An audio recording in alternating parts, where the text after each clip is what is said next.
Hello, everybody. Welcome. It's a good thing I have your mic unmuted. Great start to the stream already. I hope you're having a great time today. I'm actually having a really good day today. After getting back from being sick, feeling lovely today. And oh my gosh, the weather outside finally is beginning to warm up. March is here.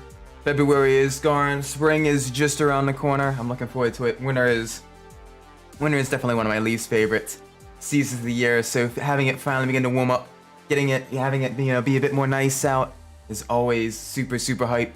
I'm hyped today as well. I get to drive Enthusia as well. We'll be playing that in a bit. It's been a really good time right now. I'm having a lot of fun. Even at work, it's been great too. We're finishing up on a couple projects, and it's always fun. Some people go to school and stuff like that, and they think, all the crunch time, the projects and everything. And it's not gonna happen in the real world, but at the very least in the engineering field, it's very much still a lot of the same emotions, a lot of the same vibes, where occasionally though you have a few late nights with your people, other people you're working with, trying to get creative solutions to the problems, and it is, on one hand, it is very stressful because obviously this is a very important project that the company depends on it, lives depend on it, all that stuff. So not in the garage, it is very stressful. But it is so much fun when it finally works, it finally comes together. It's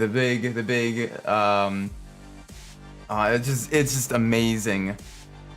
So it's been a lot of good stuff happening in life right now. Really happy. But it's been really enjoyable. We should probably actually start the game. Let's start the game. There we go. Diving right into it, we have our beautiful Audi. It's the V6 Audi A4. It's really cool. I like this game. I like the fact that it adds some of the more mundane sub cars as well. Like they could have just put in the S4 and called it a day, but I think they put in the A4 as well with a 3-liter V6. Thankfully, we don't have to worry about engine maintenance or any timing components going bad on us, because that was a known issue for the B6 Bravo 6 chassis. So with the V6, that's Victor 6 engines, the 3 liters, that was a big issue. Thankfully, we don't have to worry too much about that. It does have the 4-wheel drive, a little bit heavy. Already got our settings complete. Oh, I should probably also mention, since I wanna begin improving my racecraft a bit. I wanna really begin kind of being a better driver. I'm doing a challenge for Enthusia. Alright, for the rest of the Enthusia playthrough. Anytime I majorly bin it in a race, do something that would cost me a massive amount of time. I spin the car, I kind of get it sideways and into the majorly into the grass, major off-course excursion, or I lose control on the braking, hit a wall. The next race, I need to wear a clown nose and clown wig. I've already gotten the assets for that. It will take me a little bit of time before the next race to get those one, but I will get those one for the next race. Just as a little bit of a costume of shame for myself to kind of, add a little bit of negative reinforcement to get me to actually be a half-decent driver. That being said, let's actually enter our first race to see... Oh, I'm still in the garage mode. Here we go. Now we can actually enter the race. A decent amount of options here. Got Pacific Gateway, we got Bergenschott. So an easier one at the Nordschleife. Got a decent amount of vehicles here. We can also win an Alfa Romeo Spider. This is still a vehicle we have not yet won. Trying to eventually get all of the vehicles and all of the vehicles to level 10, and have at least a little bit of facts, a little bit of trivia for each vehicle that we drive them as well. It's encouraging me to learn more about vehicles that I may have overlooked as well. I want to kind of show love to all the vehicles we drive. Plus, it's a really enjoyable learning experience. All right, decent acceleration out of the line. There we go. Beautiful all-wheel drive, the V6, very powerful V6, giving us a good launch through. And yeah, anytime we have a major flub up, majorly bend the vehicle. I'm not talking about like a light scrape on the wall, a slight off course. I'm talking about like, majorly, something that would cost us, 2, 3, 4 seconds in the race. that is what we are going to be adding the clown nose and clown wig for. So hopefully that is that doesn't happen too much, or it does. Either or, adds a little bit of stakes to the stream. I want to do a little bit of challenges, because I mean, some people come here for the automotive trivia, some people come here just to relax and chill. But I do want to add a little bit of stakes, get people actually sort of interested, maybe hype them up just a little bit. That'd be kind of fun. Yeah, it's definitely adding a little bit of extra pressure on me as well. No, oh dear. See, that's fine. It's just a slight off-course excursion. Didn't lose any time. Just put a tire or two in the dirt. That is a-okay. I'm talking about more so like major mistakes that cost me multiple seconds. You know, car gets completely sideways and I can't save it at all. You know, car goes way off course. I miss my braking point entirely. I yeet myself into turn 1 and turn 1 spits me back out. Thankfully with the 4-wheel drive, this would be a good vehicle to test this on first without it being just constantly in the clown with the clown nose and clown wig. Kinda dipping our toes into this.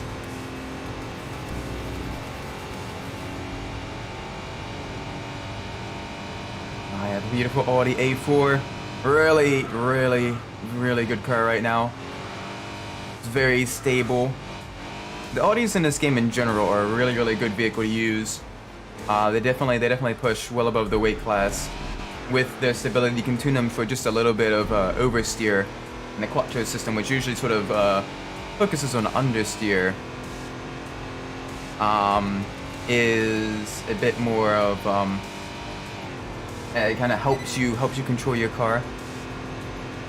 This is good though, nice and easy. Easy to hear. That Lancia behind us. Oh, it's got the rally. Oh no, that's a Jaguar. That's a Jaguar. Okay, so we definitely gotta make sure we don't lose to the Jaguar.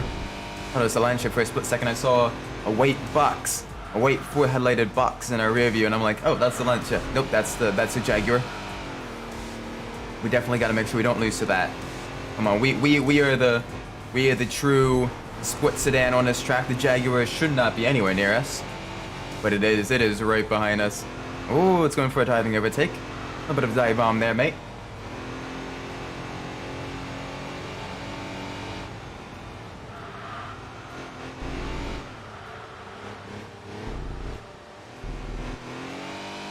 Easy.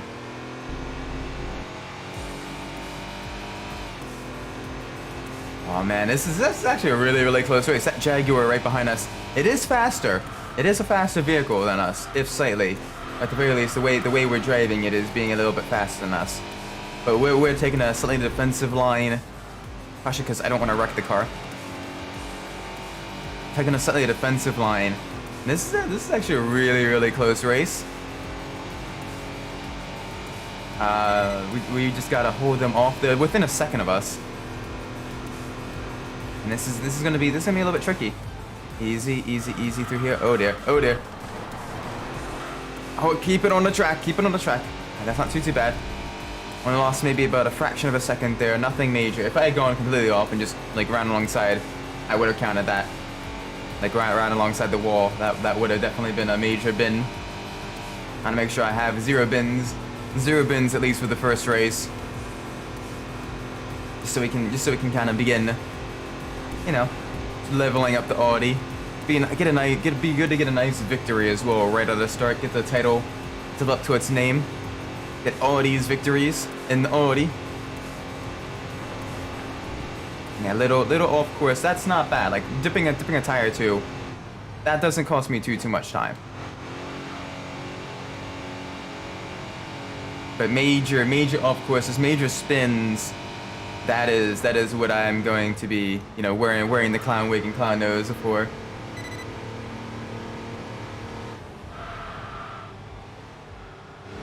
Easy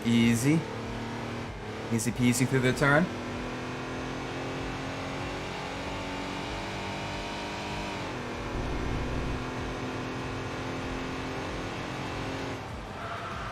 Oh, okay, you're diving on the inside. Hey! Wow. Okay. That was a little bit. That was a little bit mean. That was very mean. Wow. Just completely dive on me on a carousel. Alright, we gotta get that place back. Especially before the long straightaway.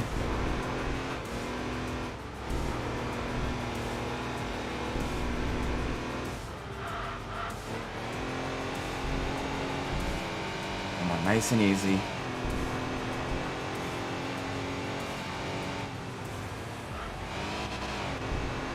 Hi there. Alright, they are slowly pulling away. They do have a little bit more agility than us, despite them also being in a fairly heavy sports sedan. They got a lot more power than us. But we would not give up. We would keep right up with them the entire way. And that they must have gotten just a little bit frustrated with us, and just completely dive bomb the inside of us on the inside of the carousel. Good place, good idea to pass there. You know, really force the issue. Force a little bit of contact too. But with the banking, if you can nudge another driver wide, do a little bit of Dale Earnhardt driving. You can use that banking then to really pull ahead and go much faster through that corner. All right, a little bit of a jump here. Oh, we gain a lot of time to that corner. Keep the speed. Yes. There we go. Easy, easy, easy.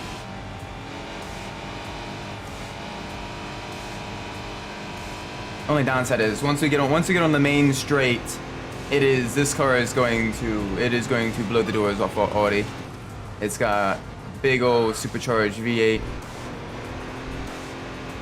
And that is not good. Not good, not good, not good. Come on. Easy.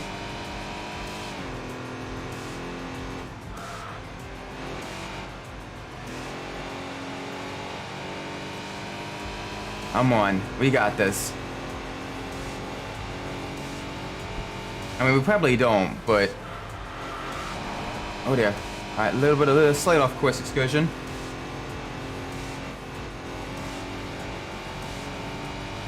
Come on, speed. Like a little tire off in the dirt.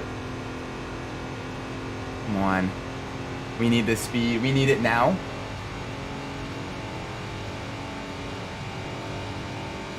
It's slowly disappearing in the distance.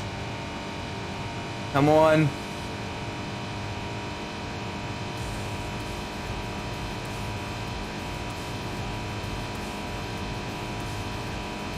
The 141. Okay, we can definitely set the car for a lot more acceleration. Fifth gear we're bogging down a little bit in, so we can definitely set it for a bit more towards acceleration. Get a little bit more speed out of the car at the expense of slightly more gear shifts. We did manage to have a fairly clean lap around the Nordschleife though, which is really cool. The added stress of having to wear the clown nose may have gotten to me a little bit. may have finally course corrected me. Wow, that's not bad. He did decently there. Alright. Let's see if we're able to win the Alfa Romeo. The beautiful Spider Quattrofoglio. We are. Sweet. Beautiful, beautiful car. I'm surprised this is considered a specialty car rather than a sporty car. It is, you know, fairly lightweight, two-door roadster. You'd think it would be a sporty car, but no, it's specialty, which is fine. This means there's a chance that we can end up getting it when we loop back around a specialty at some point. There we go, 2 upgrades right at the start. Make it a little bit lighter, make the tires extra grippy. Rank can decrease just a little bit, that's fine. That is perfectly fine. All right, let's, we gotta adjust the car a little bit. We need to increase the acceleration. So let's go to the garage, go to the settings. Gear ratio. All right, perfect. Alright, let's see what races we have available now. Tsukuba Circuit in the wet, that could be a possibility. The Nürburgring Challenge. We had a race on a Nürburgring, but let's see. Decent selection of vehicles there. For a drive race, Wintertron, Pacific. Let's do the Pacific Challenge. There's a chance we can win the elusive Firebird Trans Am. Always a great car to have in your collection. Beautiful, beautiful old American muscle car with the absolutely gorgeous vinyl graphic on the hood as well with the screaming chicken. Obviously, it's a very, very powerful and noble Phoenix, but yeah, a lot of people call it. A lot of people joke about it being a chicken. Like a certain other VTuber that people, even though it is a Phoenix, people joke that there's instead a chicken. It seems some jokes carry over across multiple generations. That Peugeot in front of us got a massive launch despite it being front-wheel drive. GG. But we can easily outpower it on the uphill section with a beautiful 3-liter V6 engine powering us to victory. The Trans Am behind us, I see that slowly gaining time as well. It's got a big old massive V8, a lot of power there, a lot of torque. We just have to outmaneuver it on the twisty bits because it is an older, heavier American muscle car. Won't exactly have the best handling. We have a good mix of both. We got this beautiful A4 here.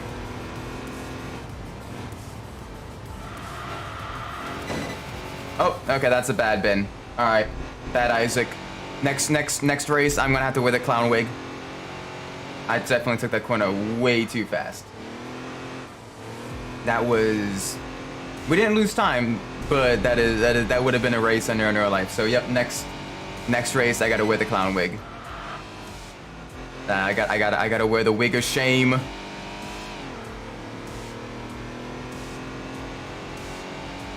Let's make sure we at least win this one. Get some decent points, some decent victories. At least start getting victories. That previous race, we just narrowly lost it to the Jaguar. Very, very close fought second place. But that was a lot of fun racing that in the previous race though. So it was for a while. I was just trying to keep it right behind us. I got dive bombed right in the carousel. Here we're on the fictional San Francisco-esque track. We got the Trans Am right behind us. Beautiful car, especially with the blue livery as well, the white and blue. Very, very nice. Got that sort of very coastal Americana vibes. Alright, speed to the sweeper. Just barely clip the inside curbing. Very nice, very nice. Alright, easy. Come on.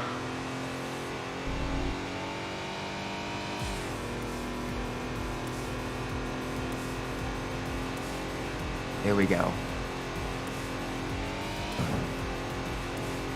Give me a little bit of speed through the uphill. Thankfully this car, I mean honestly, either the 3-liter or the 1.8 liter turbo, both of them would have been great engines for this. 1.8 liter has a bit less power, but still very, very good power to weight ratio. 3-liter has a bit more torque, but it is a little bit heavier. Both of them great options though. Much smoother through that corner. Didn't bin it. Only bin it once so far. So yeah, next race we will need to wear the clown wig and the clown nose.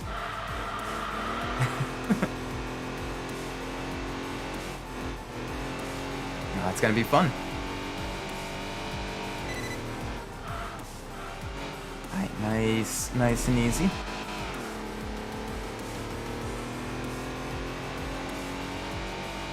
We're doing really, really well. And since it's the peculiar nature of the odds system is, even though this race there was higher odds for a vehicle, meaning it's going to be a more difficult race, we're actually doing a lot better here than we were at the Nordschleife, because at the Nordschleife there was a bigger spread of performance. So even though overall we were miles ahead of pretty much everyone else, because the Jaguar was so fast and it was offset by the Alpha being so slow, we didn't get nearly as much points.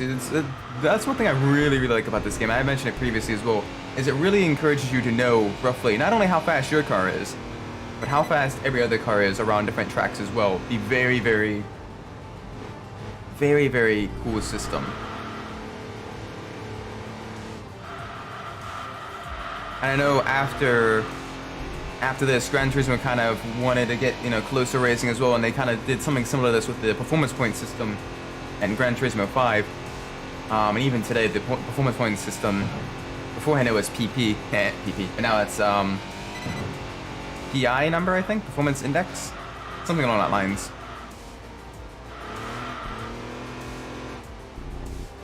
Even today though, there's still exploits around it.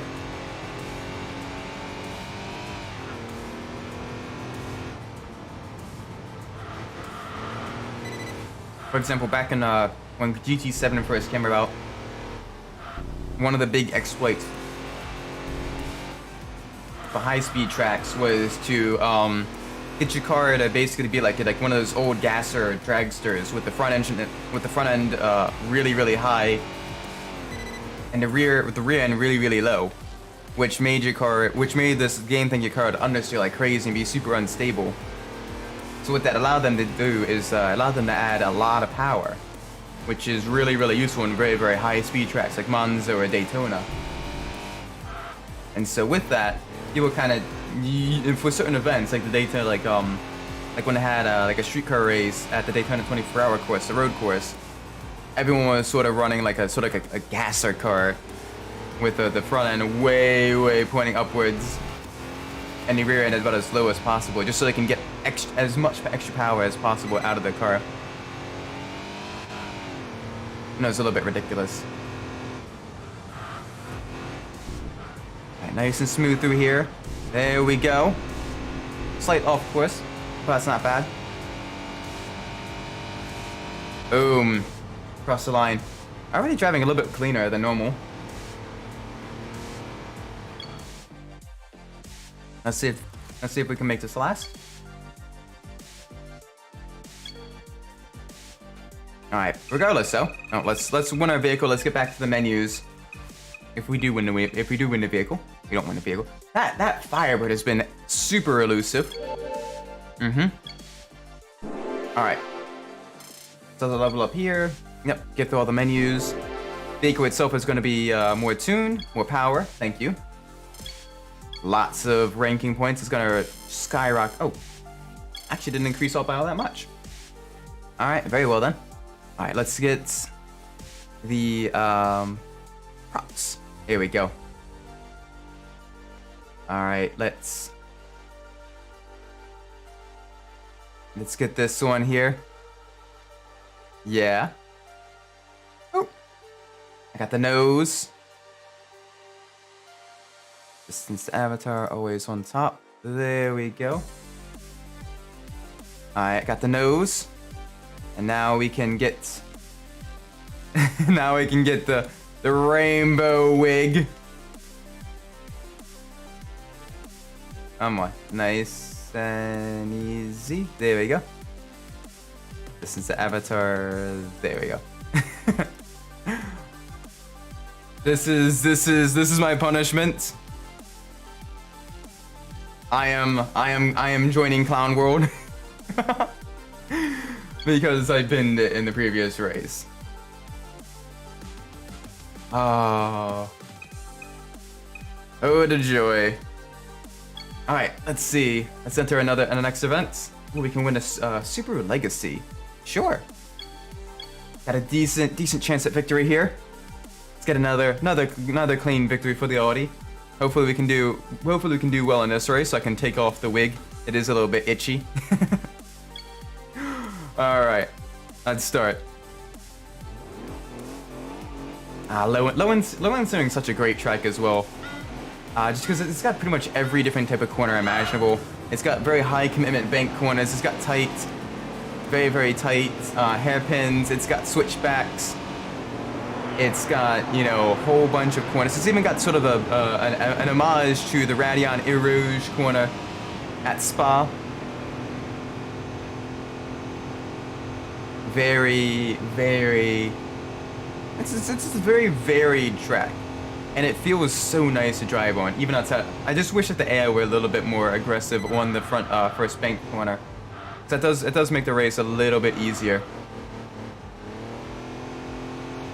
But low and steering is such a good track. Like I really enjoy. I like the cat's ears here, with all the 3 hairpins back to back to back. Very fun, very flowing corners. The downhill makes the car slightly oversteer, so you can really push through the corners as well, kind of almost drift around them ever so slightly.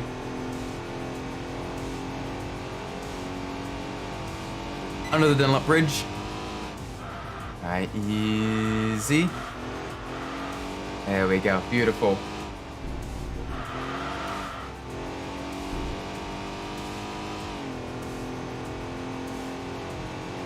We got a tight hairpin coming up. Let's get this knocked out. I already have a very, very, very strong lead. Mostly. Okay, slight off course from corner exit. That's fine. That's not binning it. Like an actual spin or a major collision with the wall is what I count as binning it. This minor racing incidents. That's nothing to worry too much about. And we got the Subaru Impreza behind us. That is gonna be catching us up fairly quickly. So it does have that turbocharged Boxer 4 engine and making about 280 horsepower. Fairly lightweight chassis. It's got that rallying pedigree as well, which, well, this is not a rally track. It is still a racing circuit. So we definitely need to make sure we are really careful around these corners, because we can see it ever so slightly in our rearview mirror. It is gradually getting closer to us. Easy, easy.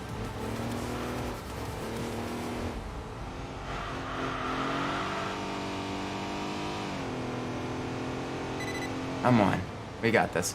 The goal also is to get at least 2 vehicles level up to level 10 in this stream. We're already making really good progress with the Audi A4, with it already being at level 4, matching the A4 in its name as well. You can definitely feel that extra power, helping us accelerate just a little bit faster, carrying us to a little bit higher speeds on the straights. Alright, onto backwards Radion. So right, left, right instead of a left, right, left. Over the crest. Just barely clipped the curb on the inside. Nope, not quite. Missed the apex entirely. This is why I'm wearing the clown wig. Because when it comes to being behind the wheel, I am a little bit of a clown. My driving is a bit of a joke. Honk honk.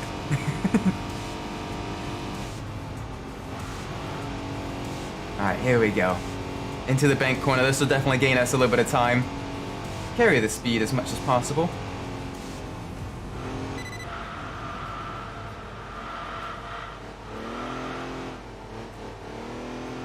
Very, very nice. Alright. Now onto the 2 other hairpins here. Very beautiful, very good. You know, one thing I didn't test is how do I remove the objects from my face? I figured out how to add and keep objects in my face fairly early when using VC Face, the tracking software that I use for, you know, controlling the model with my body and everything. But I never actually attempted to learn how to take off objects. So this at least for the rest of the stream, this may very well be a permanent fixture to my face. I hope not. I look ridiculous.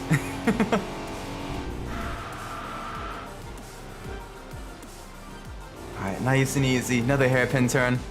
Love the tight technical hairpins on this track. So much fun. Very enjoyable. Carry the speed through the S's into the tunnel, across the bridge. This track kind of almost reminds me a little bit. It just with the general vibes it gives off. It kind of reminds me a little bit of the Grand Valley Speedway of like Gran Turismo 3 and 4. With it being sort of a longer, very technical, sort of fictional permanent racing circuit. With a good mixture of high speed and low speed corners. It definitely has that vibe, just a little bit. Grand Valley is such a good track. I'm a little bit saddened by what happened to it with Gran Turismo 7. So they turned it from a fictional permanent racing circuit to now a fictional street course that's on like a coastal highway. And I just... Why? Why would you do that? Like they made it so much narrower, right? Which makes passing and actual racing, you know, in a game where, you know, has decent online racing capabilities, it makes racing with other opponents so much more difficult, right? There isn't nearly as much runoff, so if someone spins it, if someone bends it, they'll get bounced back onto the track for someone else to hit. Like it's just a mess. Hey there, hope you're doing well today. Welcome to the stream. I am dressed as a clown because my driving is currently a joke. Ah, we lost the position. We lost the position to the Subaru. Oh, pain. At least we didn't absolutely bend the car this time. So I can take this off. I can get rid of the scratchy wig and the clown nose for the next race. How you doing today? Welcome to the stream. Yeah, I'm a clown. It's because so I'm challenging myself to drive cleaner. If I have a major incident during the race, the next race I need to wear the clown nose and the clown wig. But since I had a fairly clean race this time around, even if I did lose first place right at the very end, I still had a very clean race. It's still a very good race. I can take this off. I've been a good boy, so I am no longer punished. So let me get this off of my face now. Props. Clear all props. There we go. Perfect. Now we will see if I can keep the streak of me not being a clown going for at least a little bit. Alright, this is the Vice Shogun Cup. Oh. We do not have any chance of being able to do well there. We'll drive limited race. Ooh, we got a couple vehicles we can win here. We got a R32 GTR and we got another legacy wagon. Let's do it. Another race on a Nordschleife. Just out of curiosity, I'm starting to bring back sort of the question of the streams again. I want to know what your favorite racing circuit or fictional or real life racing track is. Because for me, my favorite fictional racing track is Apricot Hill from the Gran Turismo games. I really enjoy the fast flowing corners. The track itself flows very well from one corner to the next. And I would love if I ever become like a multimillionaire, I would love to sort of get into contact with like Polyphony Digital and discuss maybe making a real life version of like Apricot Hill, but like also sort of modifying it slightly so that, you know, it does have like a rallycross section as well, and like sort of where the tight hairpin is sort of having like a major like hotel overlooking the racetrack, almost like the Abu Dhabi circuit. The Gran Turismo looks like, yeah, Gran Turismo is such a great game. This is a similar game to Gran Turismo, but this is called Enthusia. But I was wondering if you had any fictional or real life racing circuits that you really enjoyed.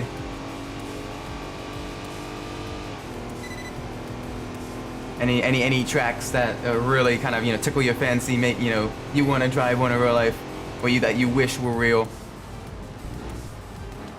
Because I know from my real life tracks that are some of my favorites. Sepang is definitely up there. Sepang is a really good track. One of my favorites. Well, definitely one of my favorite Tilka tracks. Because again, it's very fast, it's very flowing, really enjoyable to drive in high downforce cars.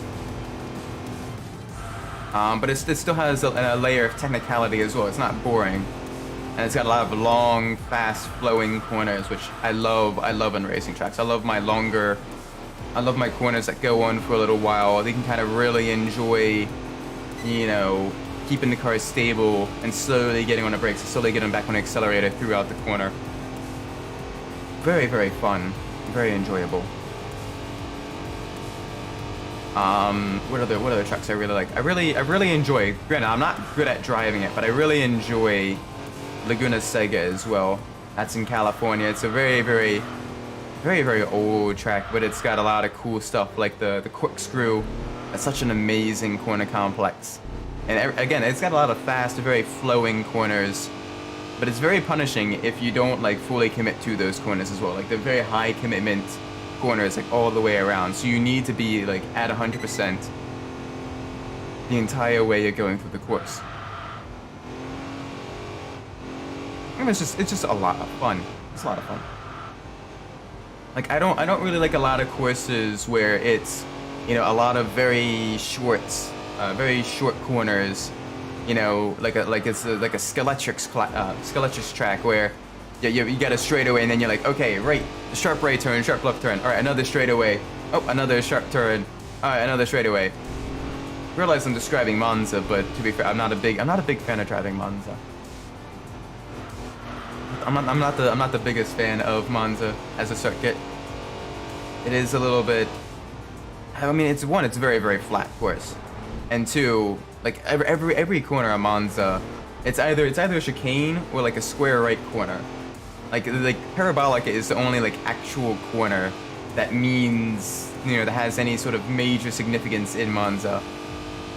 Well, let me rephrase that. It's any.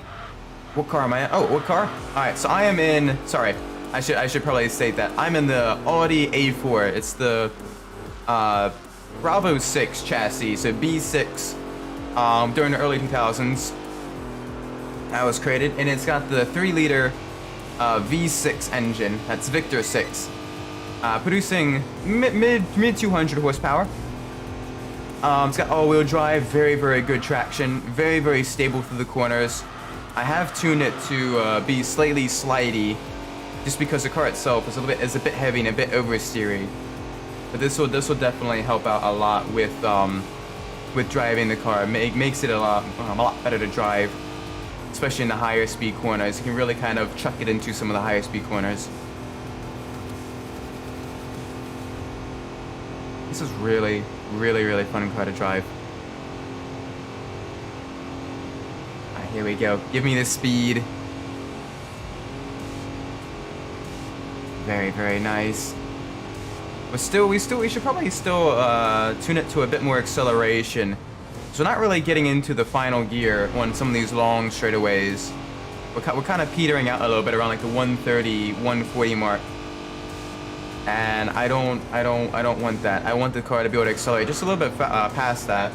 There's still plenty of gear to go. Like, we're not bouncing off the rev limiter, we're not, you know, over-revving the engine, we're not, you know, at risk of damaging the engine doing that.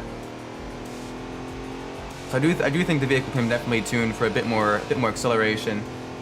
The fifth gear was probably designed more so for like highway cruising and fuel economy and stuff. So, you know, well, in the actual street car, but that's not all that useful in racing. Unless you're doing like major endurance racing, where you do need the short shift, and you do need to sort of do lifting coasts, and you need to get into other people's streams to really kind of save fuel as much as possible. But in shorter sprints, like an Enthusia, and basically where there is no tire wear, it is you know, it is very, very, very intuitive, not intuitive. Very, very useful to have a shorter gear ratio. Tomorrow it's Friday? Yeah, it is. Happy almost Friday. Got any big plans for the weekend?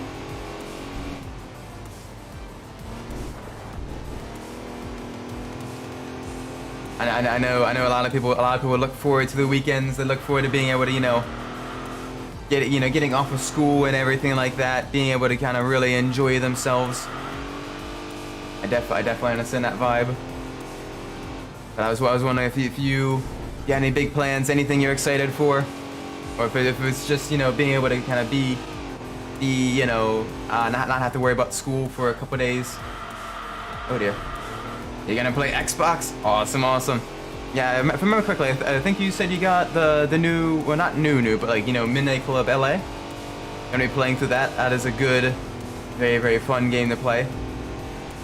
I really like the interior. Okay. Oh dear. All right, that's a big bin. That is a big bin. Next race, I gotta be a clown again. Next race, I gotta be a clown.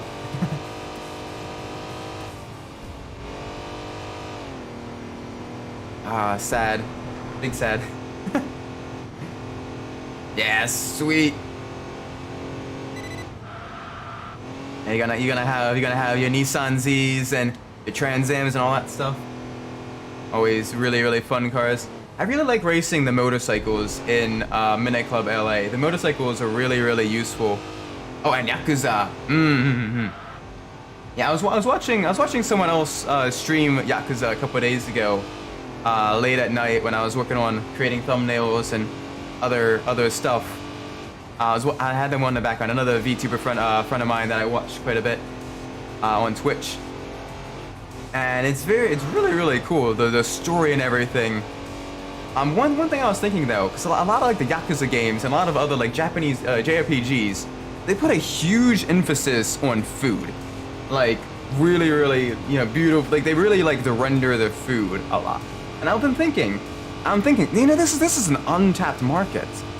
These companies, they could make bank, like major hand over fist bank, if in addition to selling the games, like they had like a special edition or like sold like a supplementary cookbook the allow you to cook the dishes shown in those games. Like that would be so cool. Learning to cook all the different foods of Yakuza, or learning to cook all the foods of like the different Final Fantasy foods. Because I know Final Fantasy 15. So my coworker was talking about that. It has a lot of different foods and stuff. I'm thinking, you know, they put all this time beautifully rendering the foods, and it would be really cool to, you know, sell a cookbook as well. They would make a lot of money. I would definitely purchase that because I always enjoy getting lots of different cookbooks of lots of different foods and trying out all the different trying out all the different foods in the cookbooks. Really enjoyable. Oh yeah, Midnight Club. It's the motorcycle. Yeah, the motorcycles are so fast, and they have a lot of grip as well. Only downside with that is you got to be careful not to crash anything, otherwise you go flying off. Which on one hand, the ragdoll is very funny. Oh, we got the R32.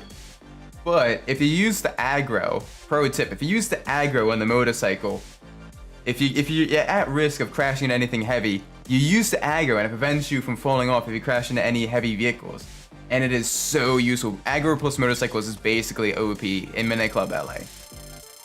It is very useful. But yeah.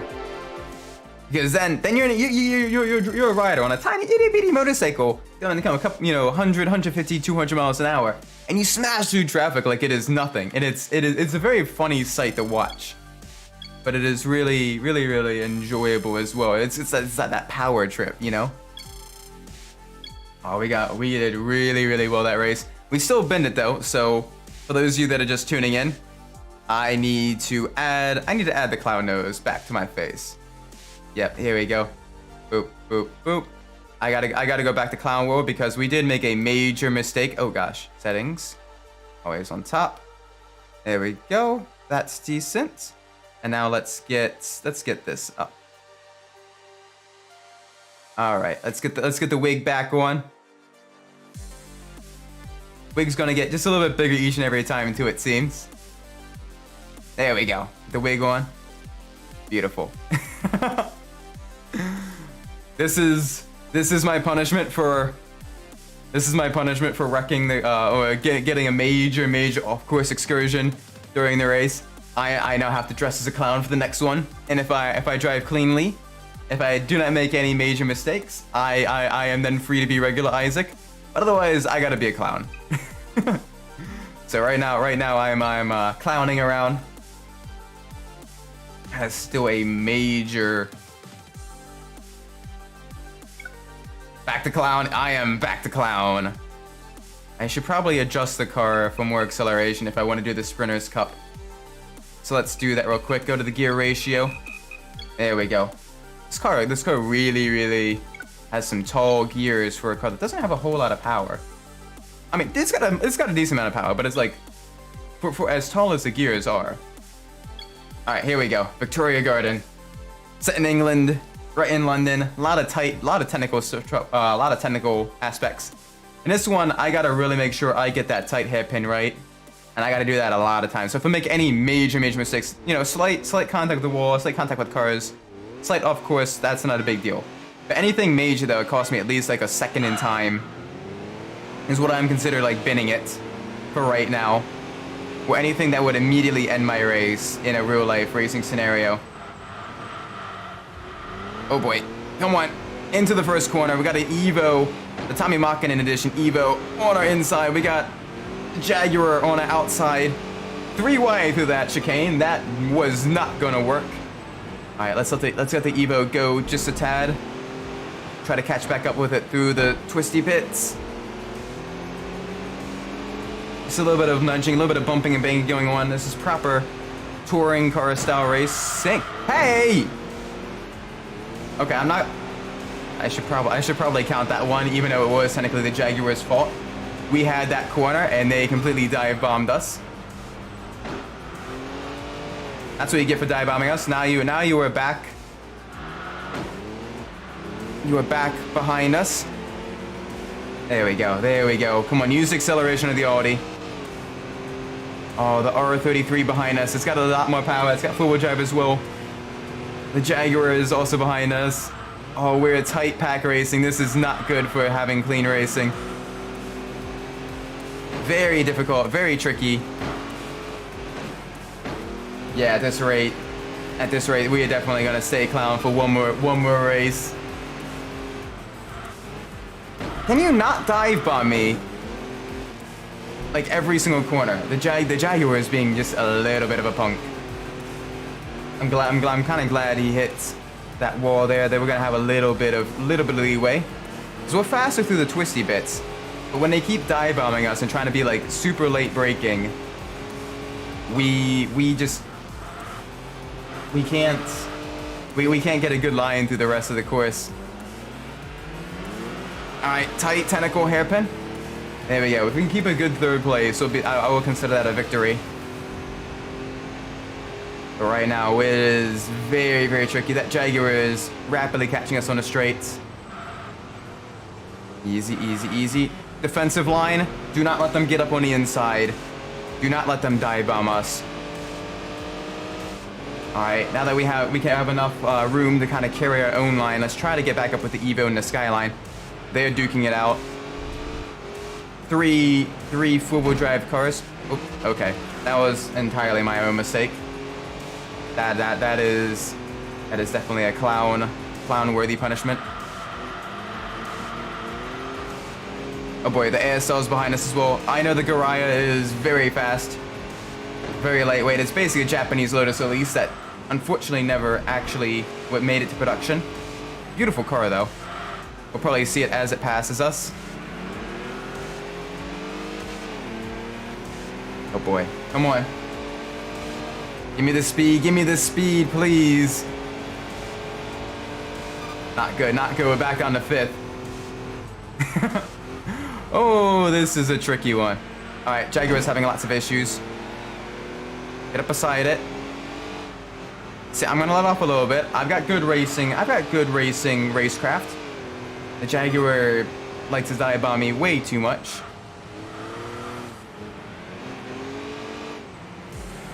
Oh boy.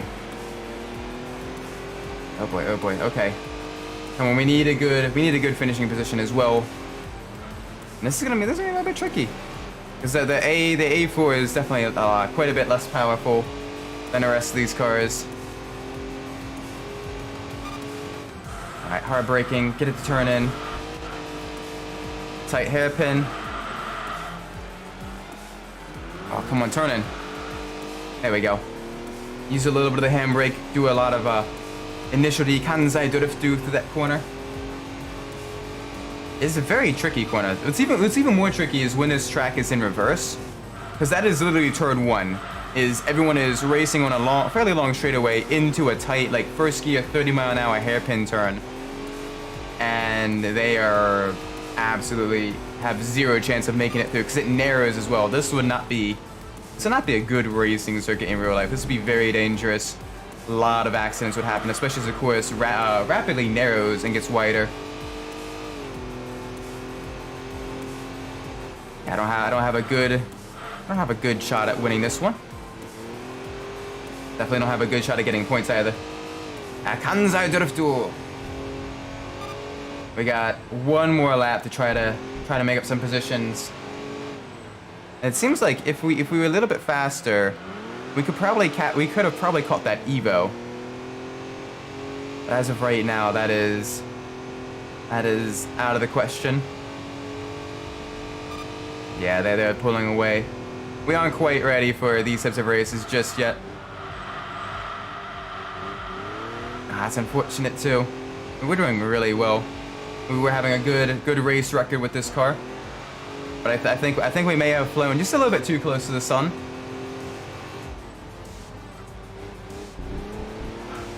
All right, nice and easy. All right, so with the poor driving standards in this race, we're probably gonna be a clown one more race after this. The punishment continues. The clown will continue until driving standards improve. Yeah, Kanzo Drifto. Here we go. Tight hairpin. Beautiful.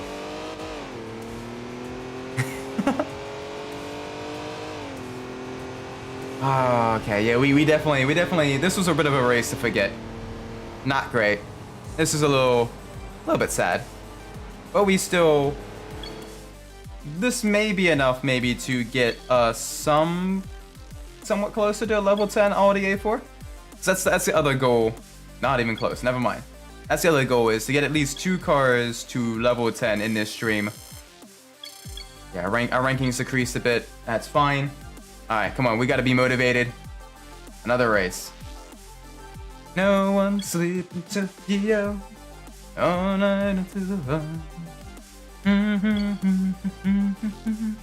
Tokyo is on fire. Oh gosh, we have. Yeah, that's gonna be. That one's gonna be very, very tricky. All right, Tsukuba.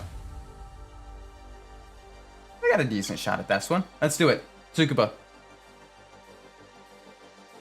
Tsukuba is also another course that I really, really like. I enjoy the tight technical aspect of it. A lot of hairpin corners, a lot of fun. It's a very fun track to race on. It's a track that pretty much, up until like a highly tuned car, or even like GT4 class racing, it is just really enjoyable to drive on. It's a good sort of club level track. And I've talked before on stream, but I really think Formula E would do very good to race here. Like, I think the racing itself would be very, very good on this track, with a lot of the tight technical corners and the high acceleration zones. I think it would be a big hit in Japan as well, because they do have, you know, a couple you know, Japanese manufacturers in Initial D. If I remember correctly, I think Nissan. No, I know Nissan was Initial D. I think it still is. And plus, also with, you know, Japan being a big automaker hub as well, it wouldn't make sense not to have another, you know, premier global open wheel racing event in Japan. Be a good way to, you know, get people interested in electric motorsport. Be really cool. Oh, these cars are so fast on the straights though. This A4, the V6 is not helping us all that much. These three four-wheel drive monsters, the Nissan Stage A, the Nissan Skyline R34, and the Celica GT4 are all right up around us. Very difficult, very tricky. Easy, easy, easy. Come on. We want to make sure we keep the race nice and clean. That way we can get rid of the clown wig and clown nose. And we also want to make sure we win the race too.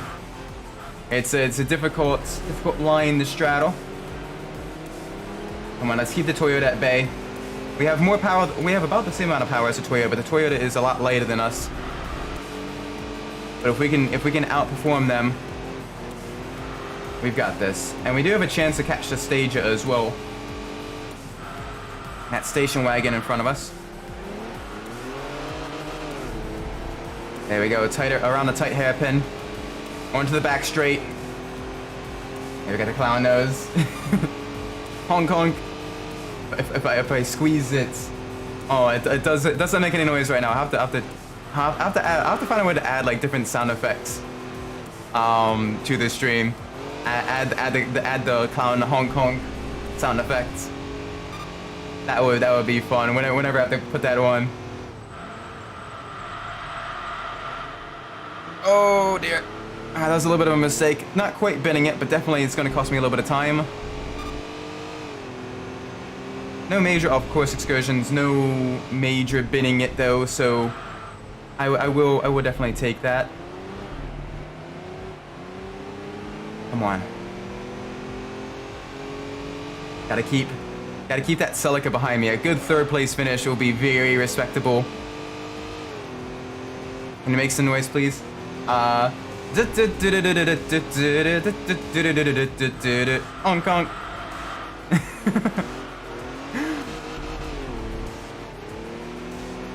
I should write some like jokes down and stuff like that, some horrific puns. For when I need to read out when I'm in clown mode. I do have a few of them. So I had a dream last night that I was a tire. Wait, no, I messed that up. I had a dream last night that I was a wheel. I woke up very, very tired. The next night, I had a dream that I was a muffler, and I woke up exhausted.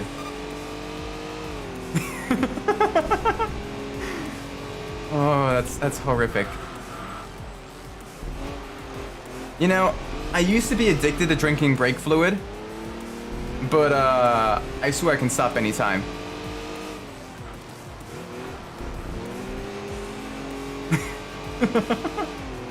Oh, what are some other? Oh yeah, this would be the Halloween costume. I don't know what I want to do for Halloween yet, for like a special Halloween episode. Halloween's a very, very long way away, but it'd be kind of fun. I do wanna maybe during the month of October, maybe sort of branch out and do some horror games. I'm not that great at horror.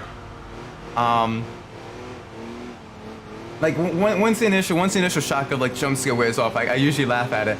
But even then, I still do scream first. It's a scream followed by like a very, very loud laugh whenever I get jump scared by anything. But I don't do too well at being, you know, completely stone faced with horror. So maybe some horror games during the month of October, if I can get some, that'd be fun. I'll have to figure out what games I want to do. Granted, most of the content will still and will always be racing content, because racing is in my blood. Motorsport is coursing through my veins, and I love cars. But it'd be kind of fun to do a little bit of variety stuff every once in a while too, just to kind of branch out and make sure I'm not pigeonholed as just a racing VTuber. Because the other thing I did, one other thing I want to do with streaming is sort of, you know, try a bunch of new games. And I've played a decent chunk of racing games before anyway. So I definitely want to branch out a little bit. Use it as an excuse to branch out and play new to me games on stream with other people, sort of laughing and chatting along too. Be a lot of fun. Oh boy, running a little bit wide. Celica's on the inside. Come on. Big push. We got the inside line.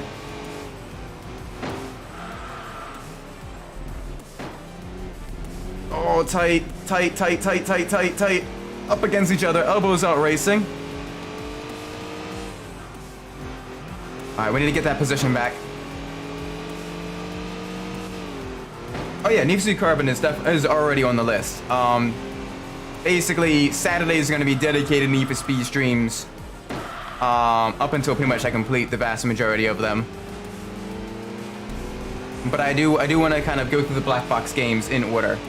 So after Underground, it'll be Underground 2, then Most Wanted, then Carbon. So it'll be a little ways away.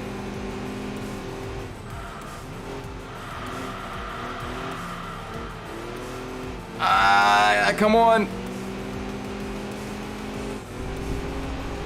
Oh, Oh, not quite. Okay, 4th place. That still wasn't a bad race. Really, really enjoyable. I can get rid of the clown nose. Alright. Process. This is a fairly clean race. Little bit collision with other drivers, but that was just, you know, light rubbing and everything. Nothing major. Nothing that would get you massive penalties on track. There we go. Which one? Need to be underground one. So yeah, so we want to definitely try to beat every Need for Speed game. So right now we're about a little bit past midway in Need for Speed Underground 1. And then once we fully beat Need for Speed Underground 1, we'll be going through Need for Speed Underground 2. And that one will take a little bit, because Need for Speed Underground 2 has quite a bit of content. And once we beat that, it'll be Most Wanted, the PS2 version of Most Wanted, and then the PS2 version of Carbon. And that'll be a lot of fun. Another friend of mine actually was very helpful. Messaged me on Twitter about widescreen patches for some of the PS2 games that you can do with panache files, and I didn't know about, and it's so cool. So it'll be in a proper 16:9 aspect ratio. It won't be awkwardly stretched out. Like, it'll be proper 16:9. All right, here we go. Let's go into low end steering. We've already won most of the vehicles there. Let's see, Pacific Challenge. Let's see what vehicles we have here. We've won all the vehicles there. Nürburgring. Won all the vehicles there. All right, that's pretty dreadful. German Kruger Limited Race.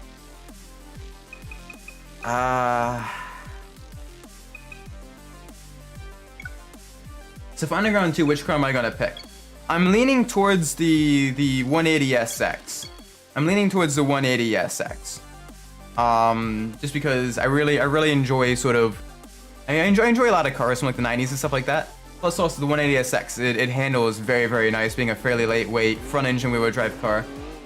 That probably will be the vehicle I use. That or the AE86, one of those two. Because for Underground 1, we already did a lot with the Miata. And I don't want people to constantly see nothing but Miatas on the channel, as much as I love the Miata. Especially the NB chassis Miata. The NB is my favorite generation Miata. So which 180SX? I think there is only one 180SX in there. Sorry, yeah, 240SX. Yeah, my apologies. For some reason in my mind, the 240SX has always been the Sylvia, and the 180SX has always been sort of like the fastback version of the S13. Yeah, I really like the Miata too, but since we were already doing a sort of a one-car playthrough of Need for Speed Underground 1 with nothing but the Miata, I do want to change it up a bit. So it'll probably either be the AE86 or the S13 240SX.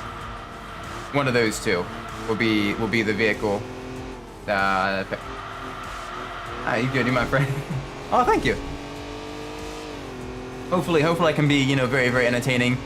I can provide lots of, you know, vehicular knowledge and everything like that, and good discussion and everything during the streams. Something for you to kind of relax to and everything.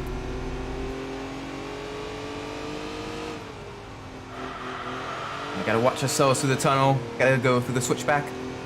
This course is very fun to drive on, though. I really enjoy the low end steering course. And we can do either the A80. I still haven't fully decided, and it'll probably come down to a coin flip the night before the first stream of if we're choosing the AE86 or the 180. The S13.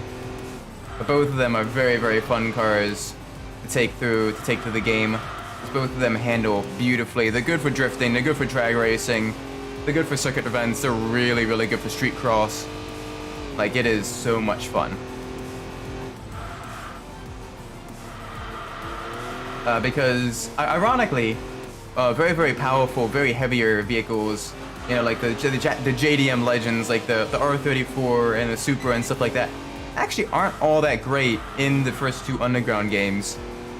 Because it's focused almost entirely on... I mean, I could, but unfortunately in Underground 2, and another viewer brought it up, brought up a really good point about Underground 2. Is you are forced to heavily modify the visual looks of your car. So it'll be very difficult to make it look like the Fujiwara car, because the Fujiwara car looks mostly stock with the exception of rims and the carbon hood. And of course the tofu livery. Whereas you need to have, you know, a lot of body kits, you know, the spoilers, the custom rims, you know, the custom graphics, neon lights, spinner, not necessarily spinners, but like, you know, the trunk audio and all that stuff on Underground 2. Because it locks your progress behind that, being able to have, you know, a high star rating for your car. And the star rating is directly related to how much you've customized the visual aspect of your car.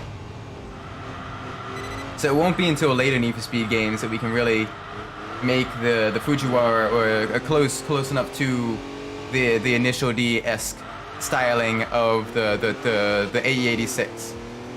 I know in Pro Street I like to use the AE86 for the drift events because one, it's very cheap, and two, because the drift score in Pro Street is directly tied to the performance of your vehicle. The A86 being one of the slowest vehicles in the game is very good for drifting and good for getting a lot of points in drifting because you can go a lot slower. So the game takes it as, you know, it's still closer to the vehicle's maximum speed, so you get more points there. Plus the drifts go for a lot longer, so you get more points there, and you're able to hold a lot higher angle without sliding wide. So it's the A86 is one of the best drift cars to have in Pro Street. It is a very good car to have. Very useful. Yeah, the drift king Aki Kimura, he's got that beautiful RX-7, the FD RX-7. That one isn't as good for drifting because it is a fairly high performance car, and you want to use a lot of low performance cars for drifting because it's points based, as opposed to anything else, as opposed to any time based, as any other restrictions. I didn't know the A6 Nazi China too. Oh yeah, because in the United States, it was sold as a Corolla. But in Japan, in the JDM markets, it was the Treno and the Levin. And the Corolla GTS in the States is a little bit lower powered, a little bit less performance than the Japanese versions. But a lot of people either engine swap them or, you know, heavily modify them regardless. But it's still a really cool car. Oh, the other Drift King. Yeah. Keiichi Sukada. Yeah, he drove the A86 quite a bit during his racing days. Yeah, he's a racing legend. Really cool. It was really cool. If you've ever watched Fast and the Furious Tokyo Drift, during the training montage for Sean, when he's drifting at the docks, the two old guys that are fishing, one of them is Keiichi Sukada, the Drift King, the IRL Drift King, and the other guy is the creator of the Initial D manga, the two guys that are fishing there, which is really cool. I didn't know that until a couple months ago. I didn't realize that. But it is really awesome. There we go. A lot of tuning level up. Let's get some more performance in this car. Beautiful, really grippy boys. Lots of points as well, that'll help us immensely. Yeah, it's the same chassis in America and Japan. It was just marketed under a different name. For example, what's another example of that? The Mitsubishi Pajero. Pretty much the same car worldwide, but in North America and South America, it was marketed as and Spain as well. Pretty much in any Spanish-speaking markets, it was marketed as the Montero, because Pajero is a slang term for someone who, shall we say, engages in self-love. And I think in the UK it was called like the Mitsubishi Shogun or something as well. So it had multiple different regional names, but it was it was pretty much the same vehicle all around the world. Or for example, the final Pontiac GTO was Holden GTS. Same chassis, same everything, same engine, but it was marketed under a different name. Oh, the 86 Corolla is it's called the Corolla in the Dominican Republic as well. Yeah, that makes sense because it's probably shipped that way, marketed for like North American markets or North and Central American and South American markets and everything. They probably all marketed it as the Corolla because the Corolla was sort of an established name in sort of like the Western world. So they wanted more people to kind of buy it, you know, remember the Corolla reliability and everything, and market it sort of as a sporty version of the Corolla. Because marketing, you know, making name recognition is always very, very, very important. It's always why I like to sort of criticize a lot of like German cars for the fact that the names are very, very boring. Like this is the Audi A4, and granted, on one hand, it's very, very useful because the higher the number in the Audi line, usually the larger and more luxurious the vehicle, which makes sense. And of course, S is sportier than the A is sort of like, you know, the non-sporty version and all that. Okay, that makes sense. From like someone that's going to be buying a car, you know exactly what you're getting, more or less. Obviously, S-Class, S is later in alphabet than C, so the S-Class is going to be more luxurious. But, you know, it's not very memorable. You know, you think the BMW 3 Series, but there isn't really a whole lot of, you know, the sub 3 Series is, you know, the 328i, the 338i. It just doesn't make a whole lot of sense. It's just a bunch of letters and numbers.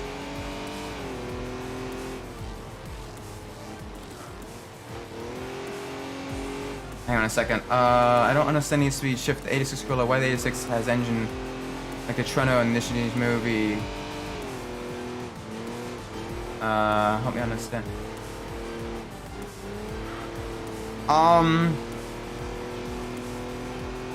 So if I remember correctly, the engine in the actual initial D Corolla was heavily modified, like a basically a custom version of the engine that was modified for very, very high RPMs. It was basically a racing modification of that engine. Whereas in Need for Speed Shift and a lot of the other Need for Speed games, the engine does start out fairly stock. It's still, granted, regardless, it is still the 4G63 engine. But it isn't. It's you know the standard 4G63 engine, not 4G63, the 4AGE, sorry, the 4AGE engine. 4G63 is a Mitsubishi engine. The 4AGE engine.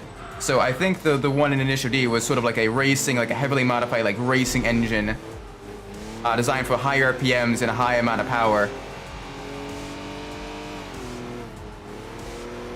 So I'm playing Need for Speed Shift on Xbox 360 and the Corolla. Well, yeah, it's very, very similar engines. You know, they still similar displacement, similar inline four-cylinder engine. It's just it's slight variations.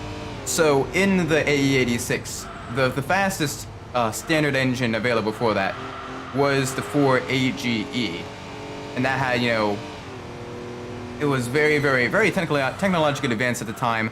Very high revving engine.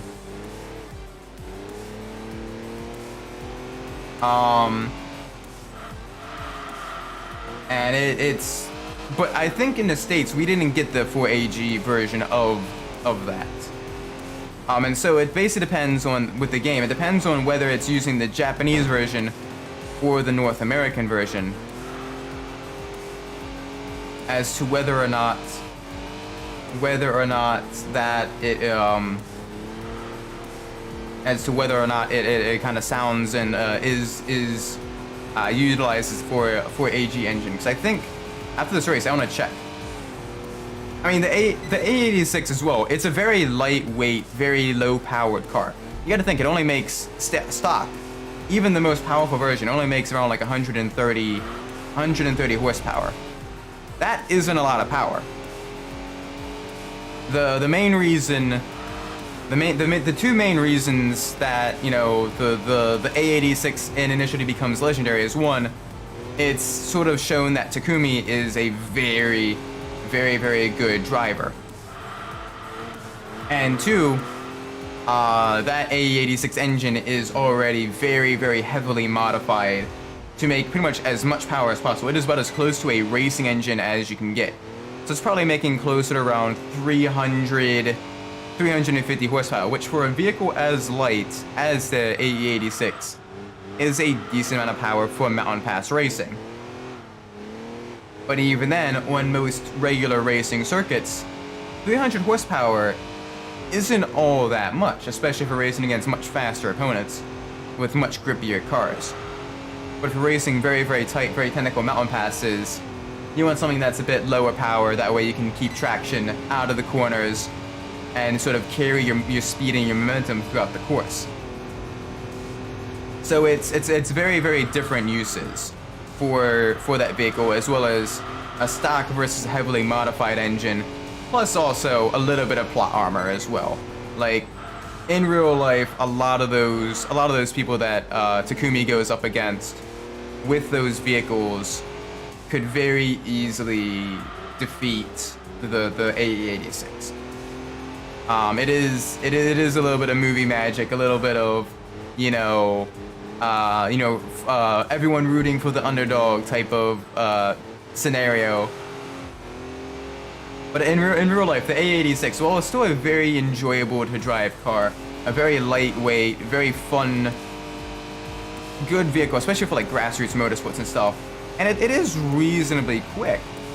It still can't really hold a candle to a lot of faster or more modern performance vehicles. I mean, let's put it this way. My Corolla currently, let's put, even better, my wife's Corolla, which is a 2018 Corolla, has more power than the fastest stock version of the AE86. And that's just because the AE86 was using 80s technology to create, power. So it was limited by the technology of its time. Yeah, and the Fast and Furious Circuit Drift, you saw 86. Yeah, 86 is still very, very popular in drifting. Because one, it's very, very lightweight and very, very controllable as well. Partially because of the lack of power, and partially also because it was, at the time, it was a fairly inexpensive, lightweight rear-wheel drive car, which makes it really useful for drifting. Granted, the price of those has gone up immensely, partially because it's sort of a famous car now, partially because of Initial D, and partially because a lot of vehicles have been already heavily tuned for drifting, so there isn't a whole lot of unmodified versions left. All right, let's get a random number generator up. Let's see what vehicle we're going to be using next.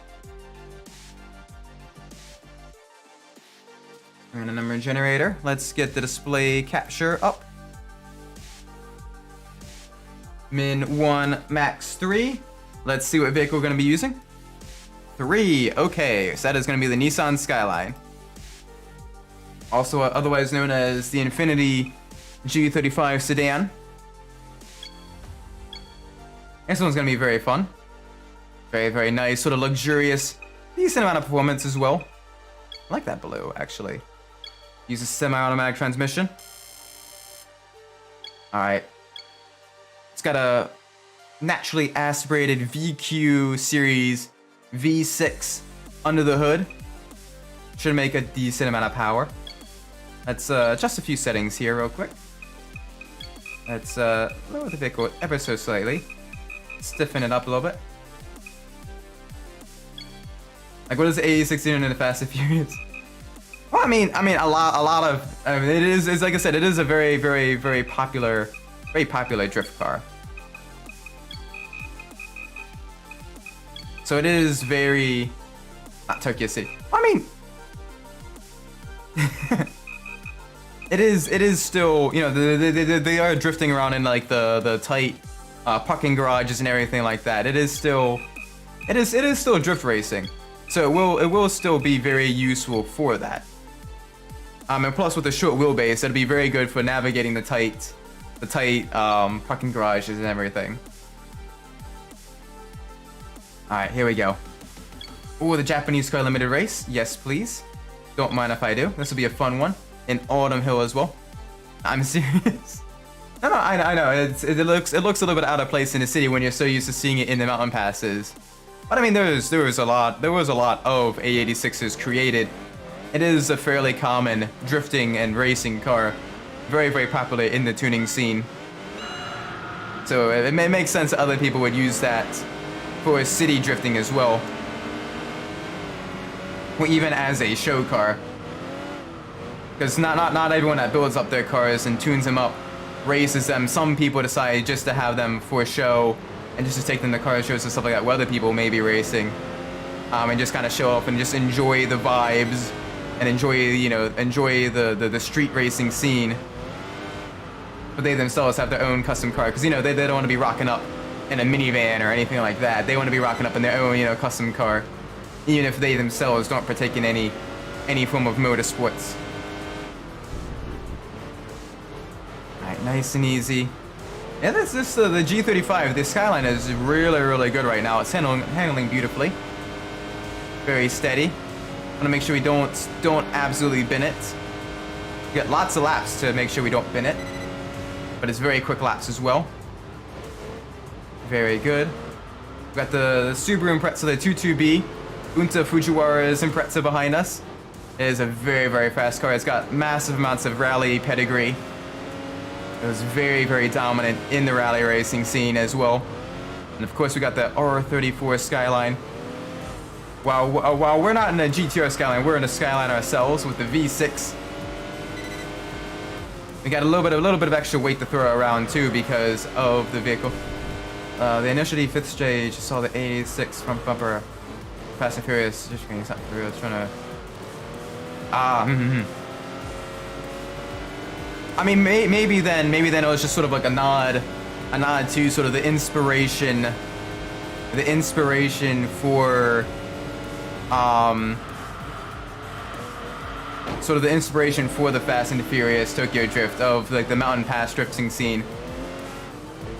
Because initially the manga came a lot earlier, which is why they drive a lot like sort of the 80s, 90s, and early 2000s cars in the manga.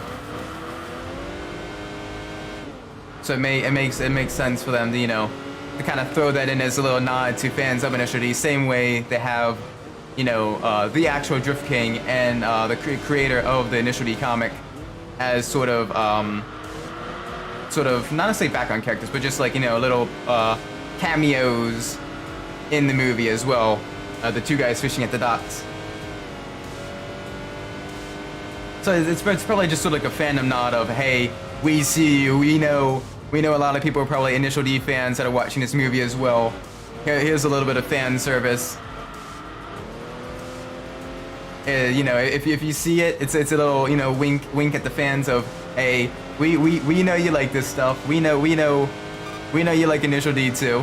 Here's the hero car from Initial D.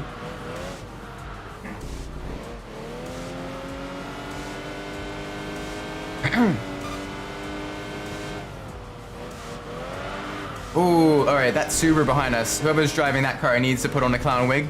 They absolutely... They call the 86 trash. Yeah, the 86 isn't necessarily trash. It is definitely considered an outdated car by the time, during the time period that Initial D is set in. Because a lot of people are moving into, the higher performance, the tuning cars of the 90s that had a lot more power to them. Or vehicles with, all-wheel drive systems like the Evos, your Skyline GTRs and all that stuff. So to see someone come up in, an old, somewhat beat up, old A86. Oh, okay, that's a clown world wig. I gotta put in a wig after this race. To see someone rock up and begin beating people in an old, old beat up Hachiroku, old AE86. You know, it is a little bit mind-boggling.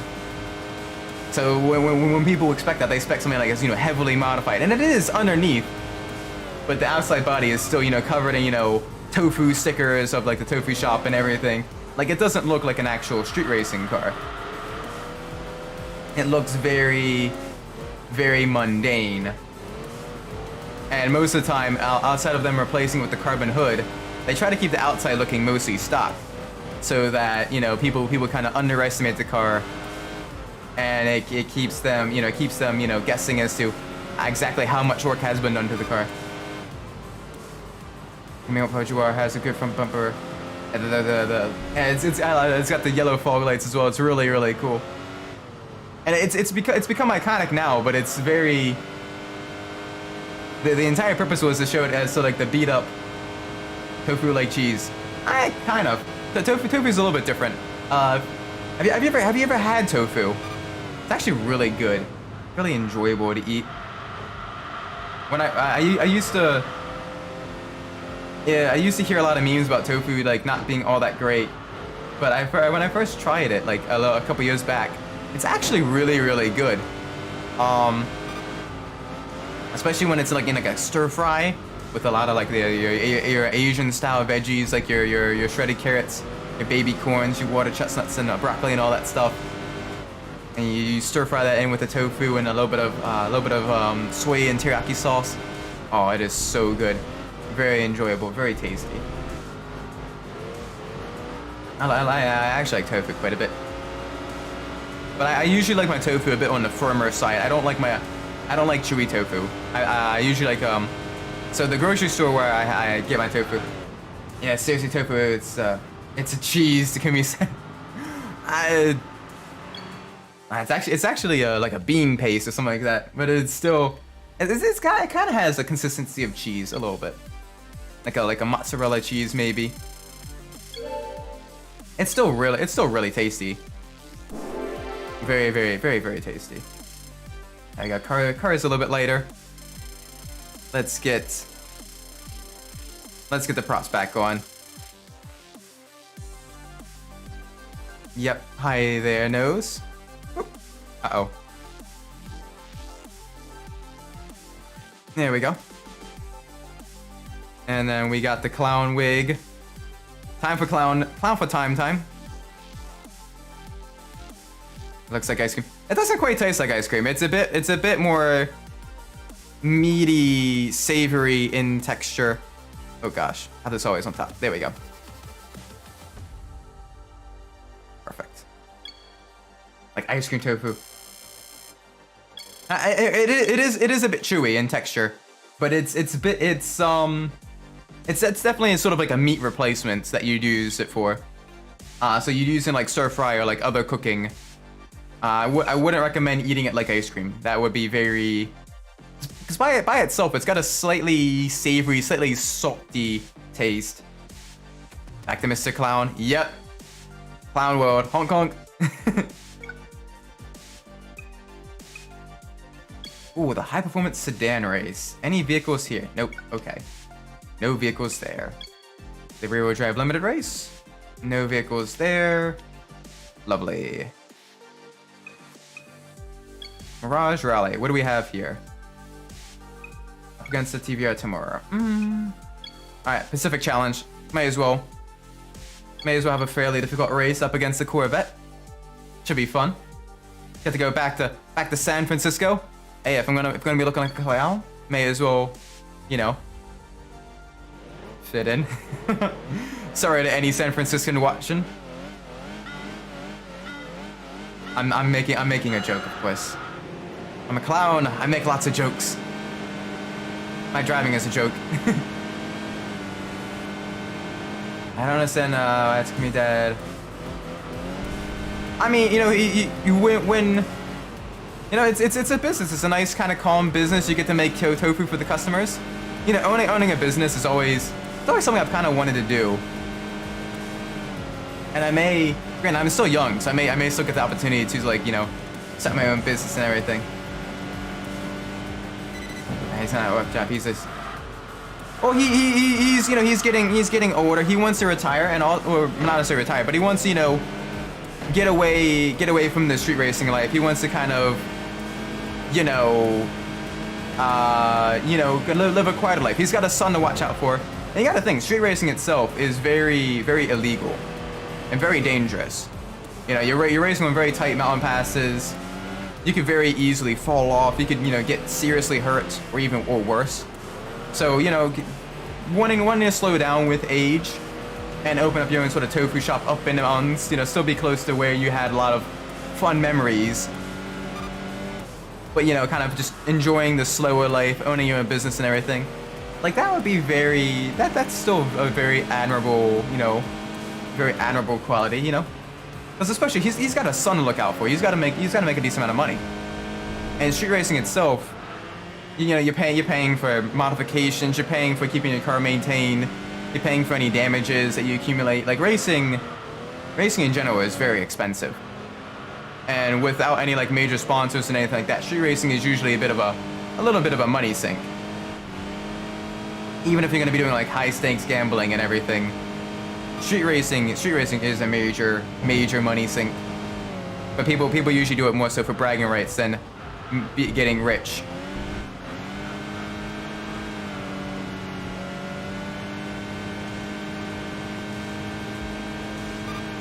Alright, here we go. Nice and easy. Let's make sure we avoid major contact with the wall. Let's get caught back up with that Skyline. Skyline versus Skyline. That Skyline is going to be a little bit faster. It's got a little bit more power. It's got 30 extra horsepower. And it is got that all-wheel drive as well. So it's going to be very quick in a straight line. I feel like the Tofu Pizza Planet Toy Story. Oh, it's got the rock on it. Yeah, it'd essentially be like showing up to an off-road competition in the Pizza Planet truck. It's probably a good comparison. Like the Pizza Planet truck, it's all beat up. It's got, you know, the logos of the Pizza Planet, you know, all over and everything. You wouldn't expect that to be able to do a whole lot of off-roading. But then you know, the winner of a rally raid or something is the Pizza Planet truck. You're like, oh, okay, they must have done some serious work to the engine and the transmission and everything. They get it to be that fast. So it's a good comparison. You know, a vehicle used for deliveries and everything. That isn't, you know, you wouldn't expect to be, you know, that fast, ending up being that fast.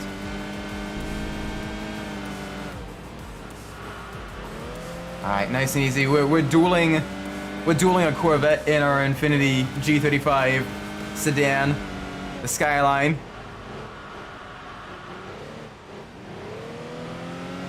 The Pizza Planet truck, yeah, the Pizza Planet truck. It doesn't quite look like. I mean, it's very similar to that. It's a delivery vehicle, but it's very closer probably to a Toyota, like Toyota Tacoma, more than anything else. Oh gosh. Oh gosh. Alright, didn't bin it, saved it. We did lose a position.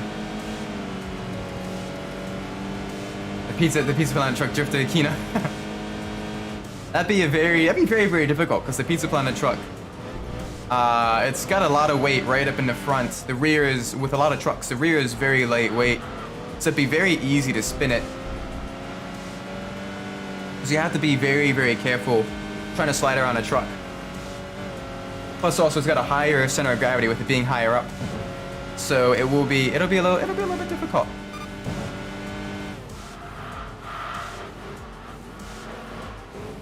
All right, nice and easy.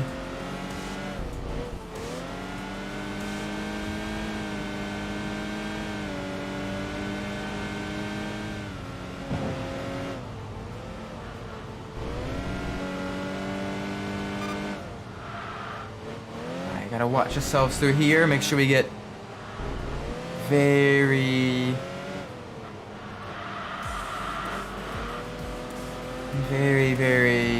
smooth. Don't wanna end up with a clown wig again for the next race. We had a slight off course and a slight lack up on the braking, but nothing major. No major binning.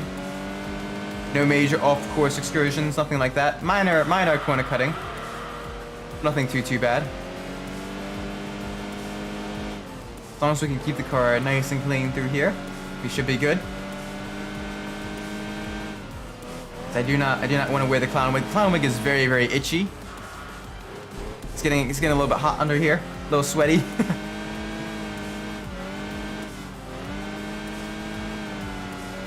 All right, here we go.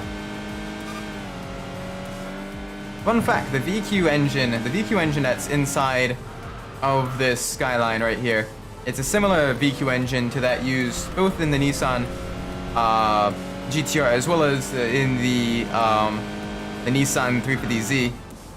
And the sedan, the coupe version of the Infiniti G35 or the coupe version of the Nissan Skyline GT350 actually shares the same chassis with the Nissan 350Z. So the Infiniti G35 is sort of like an alternative option to the 350Z, which is really cool. Both of them really great cars, very nice vehicles, even if they did go on for absolutely forever. Oh my gosh, no, the 350Z, I've been thinking about that. Not the 350Z, but the 370Z. I'm thinking about this, okay? I've been thinking about this for a little bit. The 370Z was a brand new vehicle when Need for Speed Hot Pursuit 2010 came out, right? That was in 2010. Like, it was like a brand new vehicle, almost like a concept car. Like, it was just entering production, right? They remaster Need for Speed Hot Pursuit 2010, like almost over an entire decade later. And the 370Z is just now coming out of production. Like, it is just now ending production. A game was created when it was new and got remastered while the vehicle was still like considered like a new model year car, but was just going to be replaced. That is ridiculous. Oh yeah, the Panda Treno and the Eagle Trans Am. Yeah, it's got the majestic Phoenix on the front. Very nice car. Got the animal car. If you wanna, other animal cars. Of course, you have all the Jaguars. The Jaguars are very very famous British sports cars and luxury sedans. Then you also have the Ford Thunderbird. That's that silver car that's right in front of us. The Thunderbird was actually one of the vehicles to help save the Corvette because GM executives didn't want to end production of the Corvette when Ford was creating their own V8-powered, lightweight, two-door personal luxury vehicle that same year. Because the GM was looking to end the Corvette in 1955. And if the Thunderbird never came out, GM very well could have ended the Corvette, and we would never had so many awesome cars. I realize I have the clown wig still on. Oh well. May also have a clown lecture review about cars. So, but the fact that Ford came out with the Thunderbird in order to compete with the Corvette, that encouraged GM to continue to work on the Corvette and continue to improve the Corvette themselves. And in that regards, I do thank Ford executives for creating the Thunderbird because we have the Corvette as well, and the Corvette is an absolutely amazing vehicle. Oh gosh, that Mustang came up very quickly. Oh yeah, you have the Ford Mustang, another animal-based car. Mustang named the prancing horse. Also named after some of the fighter planes in World War II. The P-51 Mustangs. A little bit of combination of both. Because they did want to market it to, the baby boom, a little bit of the baby boomer generation, but also a little bit to their parents as well. People that would be, wanting a nice luxury performance vehicle that had the money to do so either after the war or their kids to have it. Both very nice demographics to market to, and it sold quite well with both demographics. Oh boy, easy. Getting dive bombed quite a bit with that Mustang. What are some other animal cars? You have the Fiat Panda, but that's not a really fast vehicle. The Fiat Panda is a very like a subcompact car. isn't really all that fast, but it is a very, very popular, you know, people mover. Very cute as well, the Fiat Panda. Other animal cars. Obviously, you have the Shelby Cobra and the Dodge Viper, both named after venomous snakes. The Viper, almost a spiritual successor to the Shelby Cobra. Very cool cars, both of them. High performance rear front engine rear drive vehicles that competed on an international stage against the Corvette.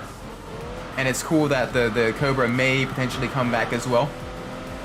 It'll be the Cobra first against the Corvette, then the Viper again, and then back to the Cobra potentially if the concept car ever reaches production.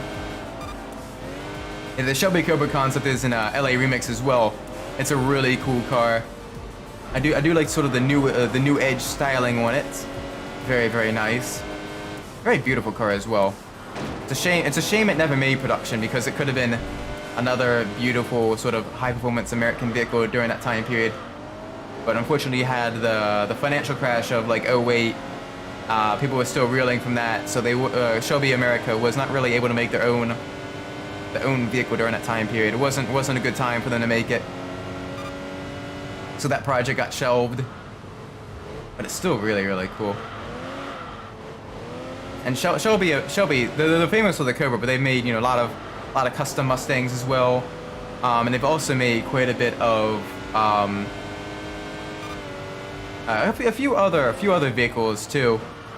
For example, the Shelby Series 1 was also a bit of a spiritual successor to the Cobra with a supercharged V8 engine in it during the early 2000s. Lightweight two-door roadster. The Shelby Series 1 was also very, very beautiful car. Very rare as well. But it is a very, very nice car. It's essentially a modern, about as close as you can get to a modern Cobra, made by Shelby.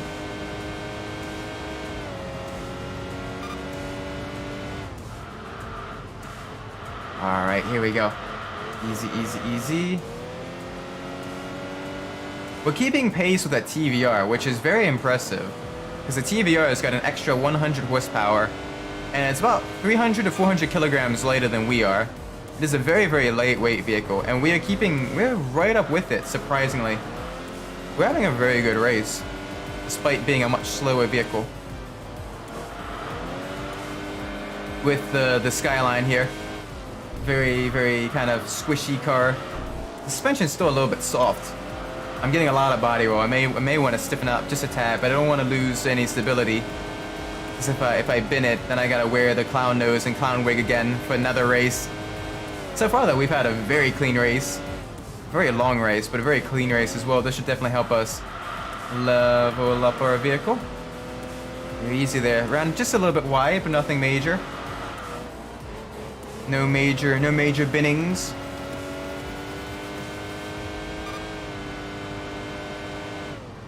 Alright, nice and easy. Alright, there's the TVR. Come on, we gotta catch that TVR. Oh, slight nudge. Hey man, you gotta go to sleep. That's alright. Thank you for stopping by the stream. Hope you have a great night. Rest well and have fun at school tomorrow. And hopefully, if I don't see you Saturday, hopefully you enjoy your weekend. Take care. Alright, let's make sure. Let's try to catch up with that TVR. We're slowly falling back a little bit. We're not quite within striking distance as we once were. But we are still doing very, very well. We're definitely outdriving our vehicle, keeping pace with, you know, a very, very high performance Mustang, as well as a lightweight two-door, you know, high performance roadster. We can gain a lot of time through that chicane and then through the tunnel section. The AI definitely does not like, doesn't really like doing the high commitment corners. They definitely back off quite a bit through those, which allows us to really kind of catch up, because we're going full commitment through both of those sort of chicane sections. Through the big chicane and then through the tunnel chicane. Oh dear, oh dear. Okay, that's a clown nose. That's a clown nose, that's a bad one. That's a bad Isaac. The clown nose will continue until driving standards improve. Alright, here we go. Let's try to get back up with them. We lost a little bit of time. Oh dear. A little bit squirrely through there. Broke traction a little bit at the rear. Come on. Here we go. Here we go. Give me speed.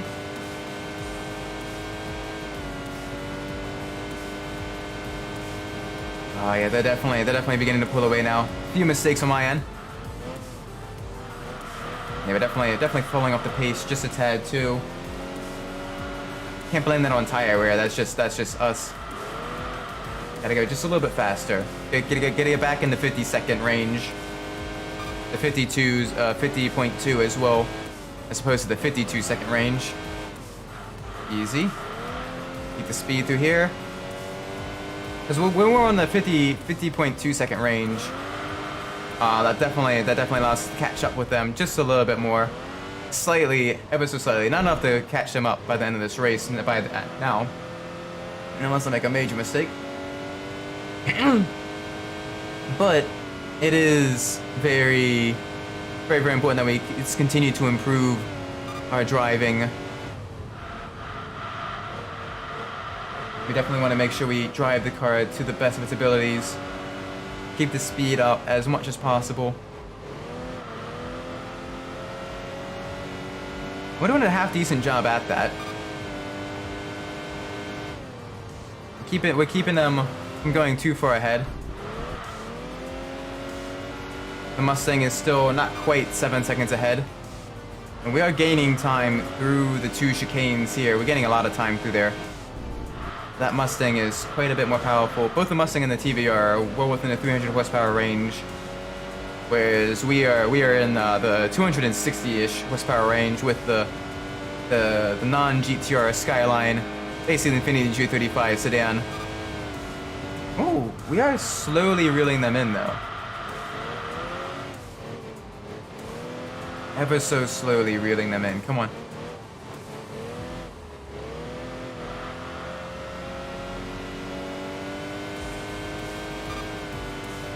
Never mind. Okay, that corner, that first corner, turn one, we need to definitely improve upon.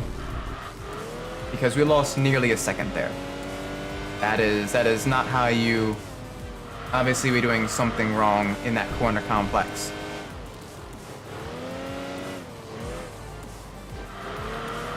Let's try to get back up in the 50.2s for the final lap.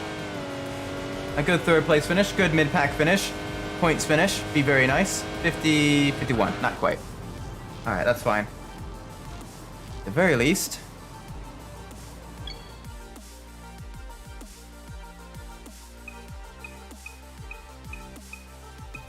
Yeah, right there, lap 7. So we gotta keep the clown way going.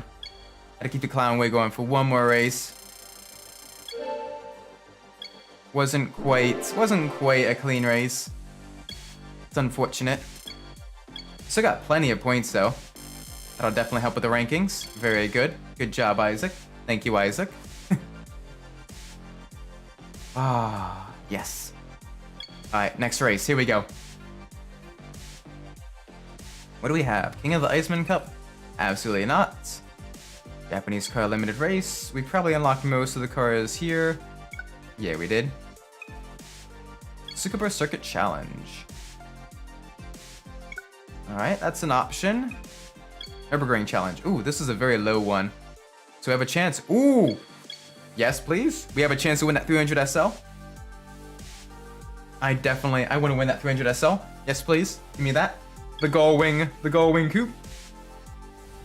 A legendary sports car of the 50s. Very, very, very, very fast in a lot of sports car racings. It's one of the most beautiful cars ever created as well. Very gorgeous design. Very streamlined. Really, really nice. And the gull wings are just super, super cool. You know, but it was you know, driven the open top versions. It was driven with the likes of, you know, Sterling Moss and all that stuff. The 50s Mercedes racing cars, which is such a vibe. It's really cool. And it is good. It is good to see Mercedes, you know, continue in motorsport now. So I like seeing the silver. Granted, nowadays they're oftentimes more black than silver for the at least with the Formula One cars, arrows. But it is still really cool. Let's make sure we get a really strong lead through here. Let's give them no chance of catching us. Low tippy tap with the brakes. Beautiful Platz. Use a little bit of curb on outside. Beautiful, good. Keep this nice and clean. Full speed now through the slight left-hander. We've got this. We've got this.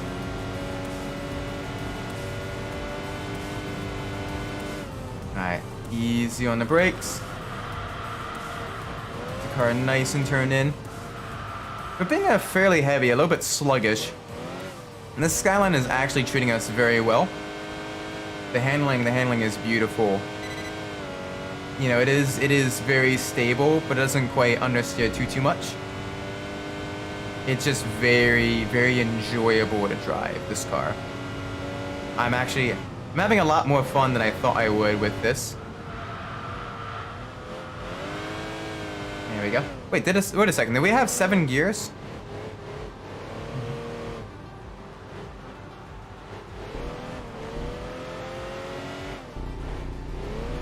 I may have been hallucinating there. Oftentimes I don't pay too much attention to the tachometer. Like I can see it out of my peripherals, so I can see when the needle is approaching the red zone. And also we have the shift indicator light as well when we're really approaching the red line of the engine. So it's I kind of stare out into the distance quite a bit when I'm driving and try to look as far ahead as possible, which is what you're supposed to do when you're racing. And it's a good habit to do when driving as well. You don't want to just hyper-focus on the car right in front of you.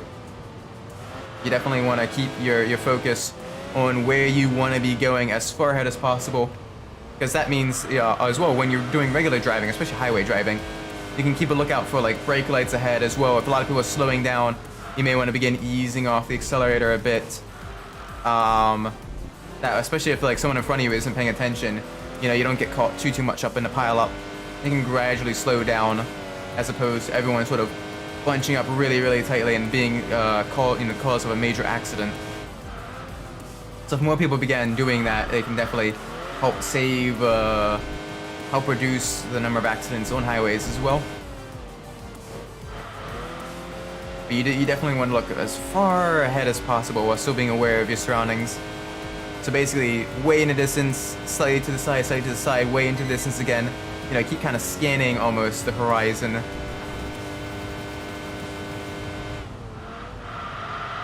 Oh dear. Nope. Okay. That's another race with the clown wig. I'm getting a little bit tired, so my driving is getting just a little bit sloppy. That's unfortunate. I was hoping this would be a fairly clean race without the clown wig. Nope. That's not the case then. That was very poor driving by yours truly. Oh well, at least this will be great for screenshots. You get to see me in the clown wig. Apparently it's very funny. I gotta begin writing down a bunch of dad jokes and other horrific puns for when I do this next week for next week's Enthusia stream. Be very fun. Right now, there was more so a spur of the moment decision of, hey, how do I add extra stakes to the stream? How do I embarrass myself just a little bit more? How do I add a little bit of humor to it? And this is what we get.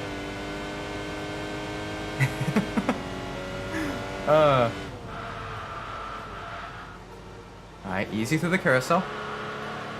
Oh, don't spin it, please. There we go. Beautiful.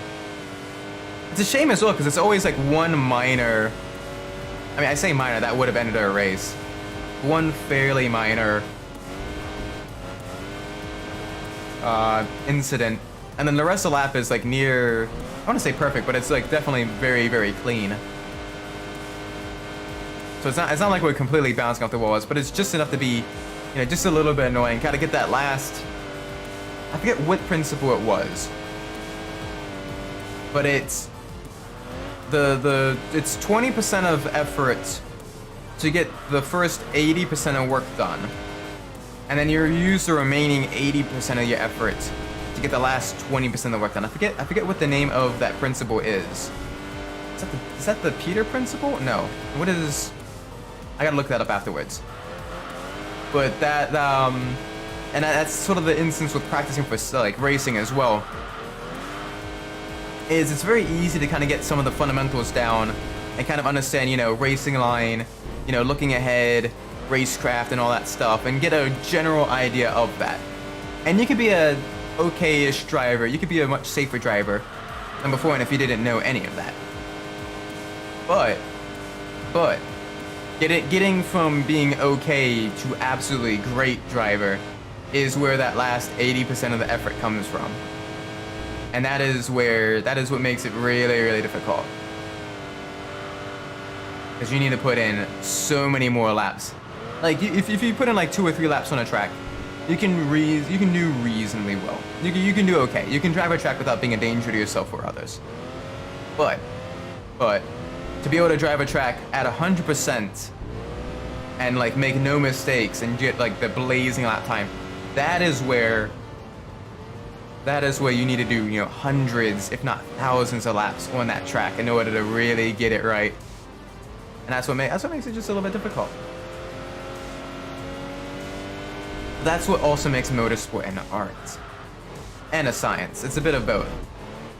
Because you need to have a really, really good understanding of the physics of your car as well, but you need to be able to feel and just have that instinct as well to just be able to correct any mistakes instantaneously, so to anyone else, it doesn't look like you're making any mistakes. It just looks like, you know, you're having fun. And it's tricky. Like if you watch any onboards of drivers when they're doing like a pole lap around Monaco, like those drivers, even the ones that are like in the midfield and everything like that people would kind of overlook, they are still pushing it to the limit, and they are still very, very good drivers. Immensely good drivers. So, but it's that last little 20% of the result that kind of makes the difference between, you know, first like the cream of the crop drivers and the drivers that are just really, really good. But it's difficult. It's very, very difficult. And yeah, we did have 7 gears. I just noticed that. Sweet. 7-speed transmission. Yes, please. Not quite as fast and the furious like as Dodge's 10-speed automatic transmissions, but still very, very cool. There we go. Nice. Good victory, although we had the odds drastically in our favor. Only downside though right now is we still gotta wear the clown wig. Can we at least win the 300 SL? Bruh. Nope, okay. I guess not. I was really hoping for that 300 SL. I was really hoping for that 300 SL. But nope, it was not meant to be. Unfortunate. Alright, we need to have a good race now. A very good, very clean race. Make sure we don't make any major mistakes. No major off courses. No binning it into the wall. Oh, the Gold Rush anniversary. We could do half decently there. Let's do it.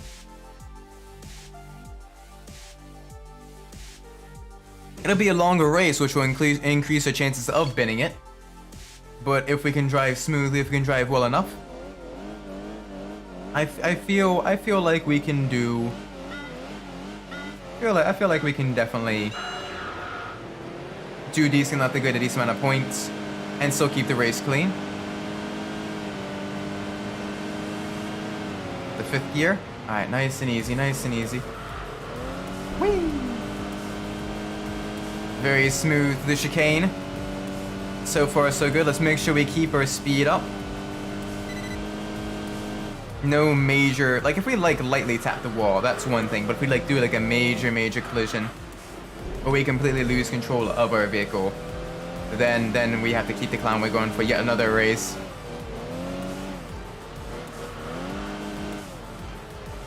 Alright, here we go. Through the S-curves, through the twisty bits, the suburb section, before we go back into the city.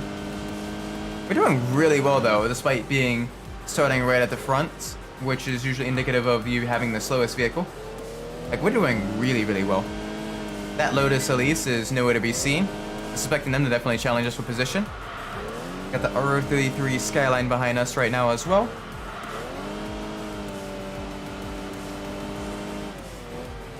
Very nice. Very smooth through here.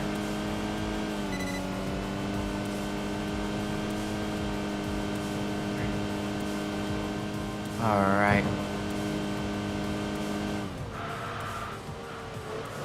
Alright, into the bus stop. Into the parking lot. Before we go back downhill. Very good.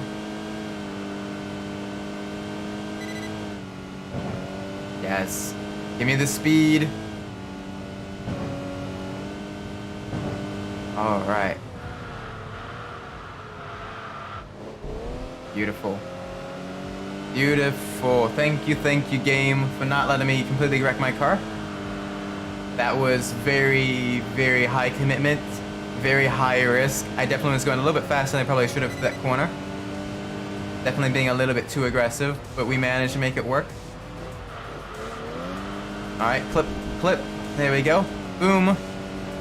Beautiful glide, that chicane. Get some air time as well. It is cool actually having a car catch air over the bumps.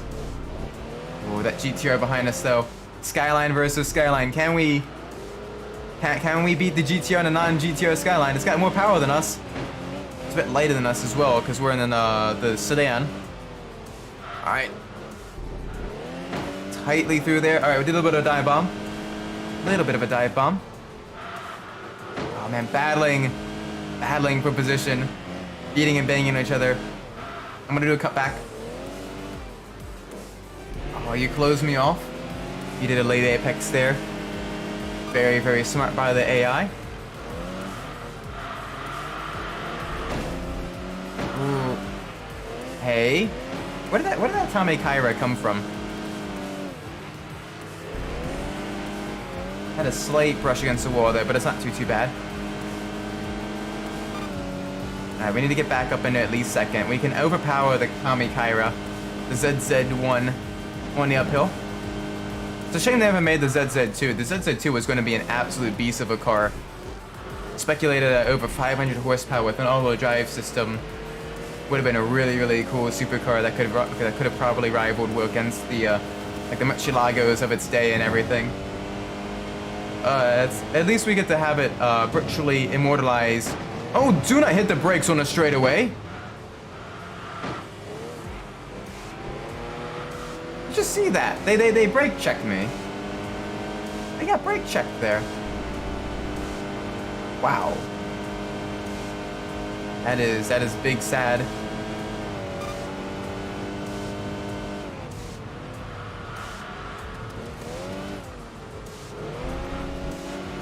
Alright, let's get back up in front of the Tame Kyra. It's a lot lighter than us, but it has considerably less power, so we will have a little bit of an advantage.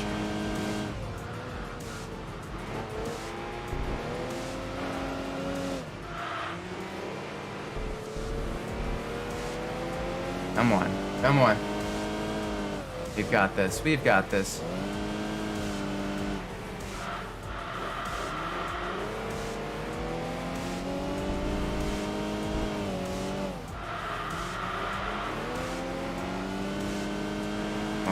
need a battle. We need a battle against it. Easy. Down to second gear.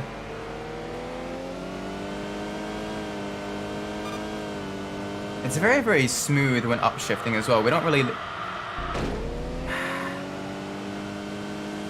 understeer on that corner is dreadful. Okay, so we'll need to wear the clown wig for one more race after this. That's unfortunate. That's very unfortunate. We should probably increase the camber at the front and rear just a bit more because it is. I'm getting a little bit of side sliding going on some of the longer corners. Like it's slowly kind of sliding outwards on some of the longer corners. So if we increase the front and rear camber a bit, that should help a bit with cornering speed.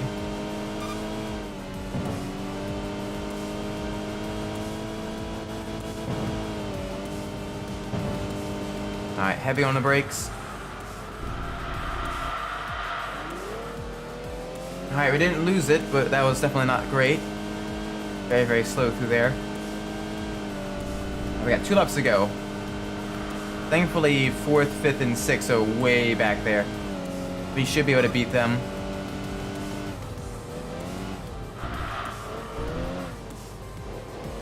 Oh boy. Got a little bit crossed up on the braking there. Note to self, do not try to brake while hitting the curbs.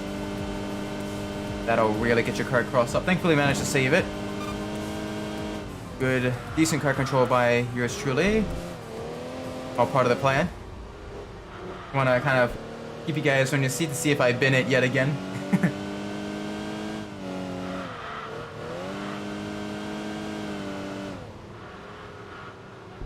Alright, nice and easy, nice and easy.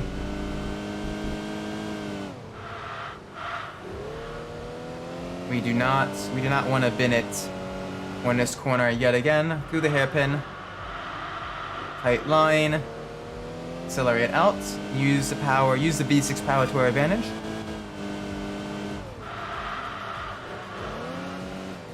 I see part of the issue. The corner gradually gets tighter and tighter as you go around it. And it's also got the reverse banking. So it wants to push you towards the outside regardless. Makes it a very tricky corner.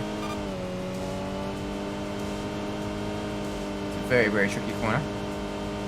Come on, give me some speed. Onto the brakes right around the 75-meter mark.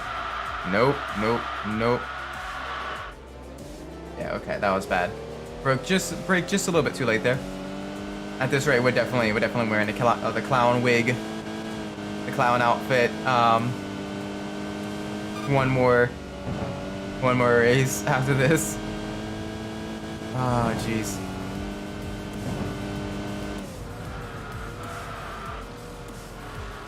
Make sure you get all of your screenshots. Make sure you get all of your screenshots for the clown wig.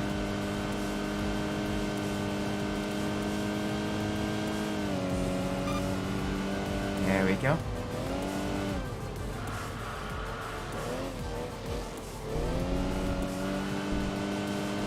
Beautiful, beautiful, beautiful, beautiful.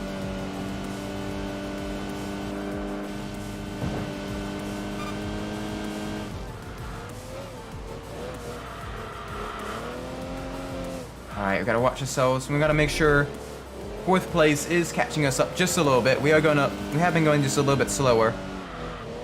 So we need to get our butt back in gear and really be able to kind of take this a little bit faster. We've got this, we've got this.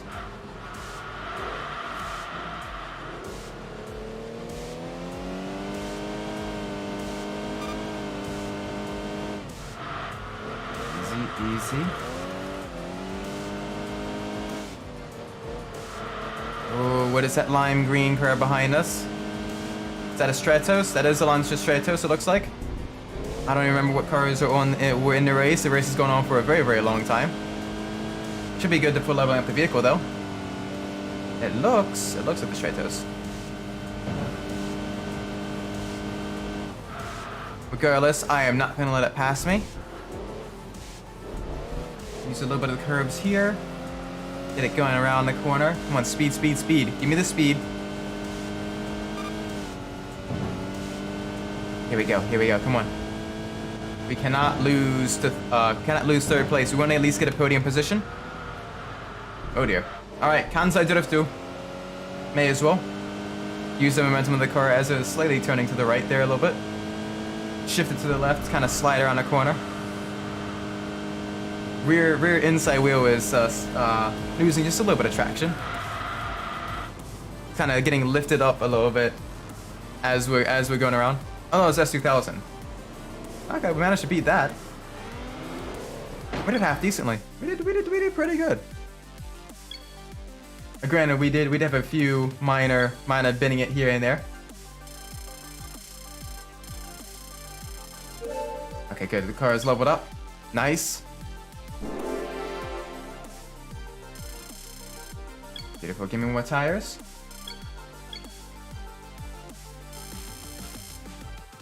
Yeah, our rankings decreased ever so slightly. That's okay. That is perfectly fine.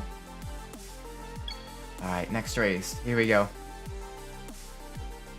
Let's get a cleaner race going. High performance sedan race. Yeah, that is all pretty much. We've won pretty much all the high performance sedans. I'm gonna see what other things we have.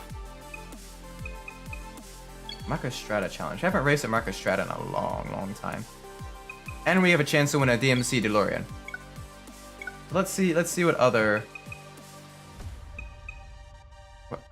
options we have under 4-liter race.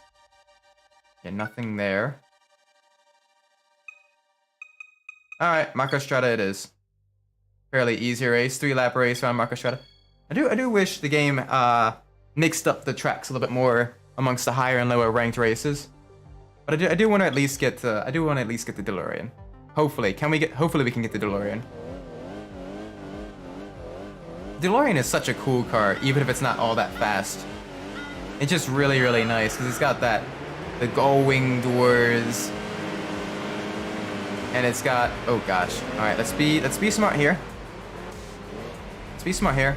Traffic is a little bit backed up. AI is being very slow because it's a lower ranked race.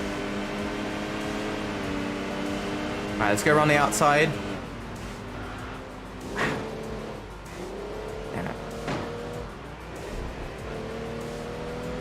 Alright, that's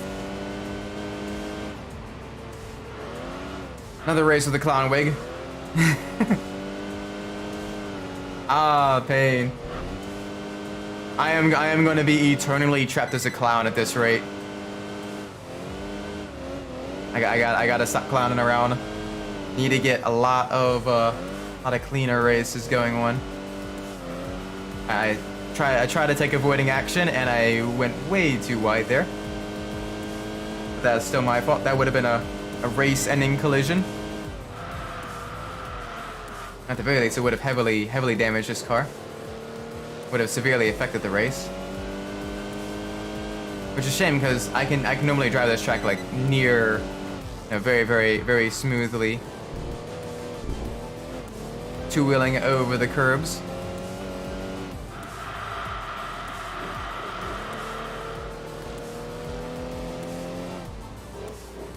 Yeah, thankfully with the vehicle being a bit heavier and with a bit of softer suspension, it is able to handle the bumps on this track very nicely. So that is one good thing. It's not going to be nearly as toe happy as the last time we drove here. Which I believe was the ASL? I think that was the ASL that was a bit toe happy on this course.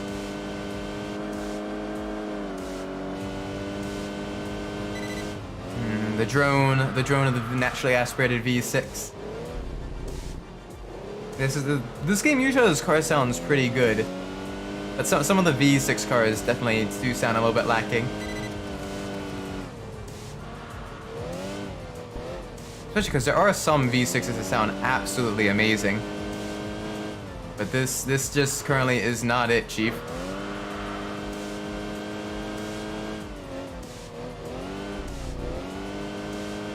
The next category we'll be in is the multi-purpose, so that'll be the big SUVs and vans and stuff. So that'll be, the cars are gradually getting larger. Be very fun. Try to race some of those as well, depending on how quickly we level this up. And across the line, very quick race. Beautiful. It won't really help our rankings, but we do have a chance of getting the DeLorean, and I want to get the DeLorean. The DeLorean that came in last place. Oof, Pain Pecco. Pain Pecco. Here we go. Come on, DeLorean. Give us the DeLorean. Yes! Heck yeah. I may be a clown, but at least I get a cool car. Yes, please. I like how this is, you can tell that this is the updated 2004 DeLorean as well, because it's got the 130 horsepower. It's got the updated engine. It's a Series 2. And if you're not familiar with that, so when DeLorean went under, a lot of those parts for DeLorean were warehoused. And eventually another company in Texas got the rights to remanufacture the DeLorean, do a limited production run of the DeLorean with an upgraded engine, more powerful, more modern engine in it. And that sort of is known as the Series 2 DeLoreans, which is really, really cool. And that is the more powerful Series 2 DeLorean. Ooh, Superburst Circuit Challenge. Let's race here. We have a good shot at winning. Let's do it. We've got this. We've got this. We've got this. Here we go.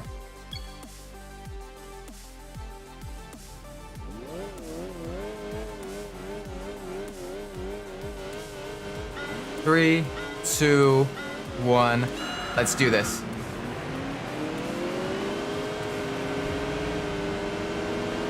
Give us a speed. Early acceleration. Oh gosh.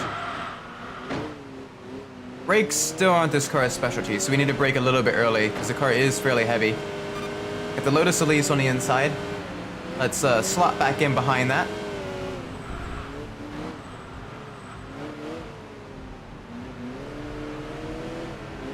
Little inline for the Lotus Elise. I can't wait to get my hands on that car and throw it around the tracks. The Elise is such a gorgeous car as well. Very pretty car.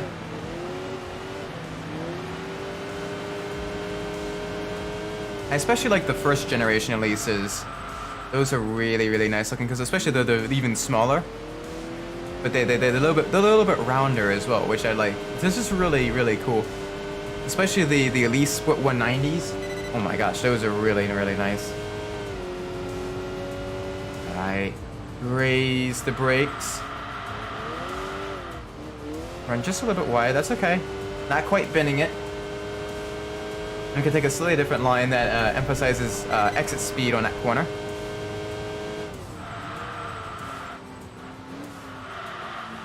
There we go, there we go. Good, good, good, good, good.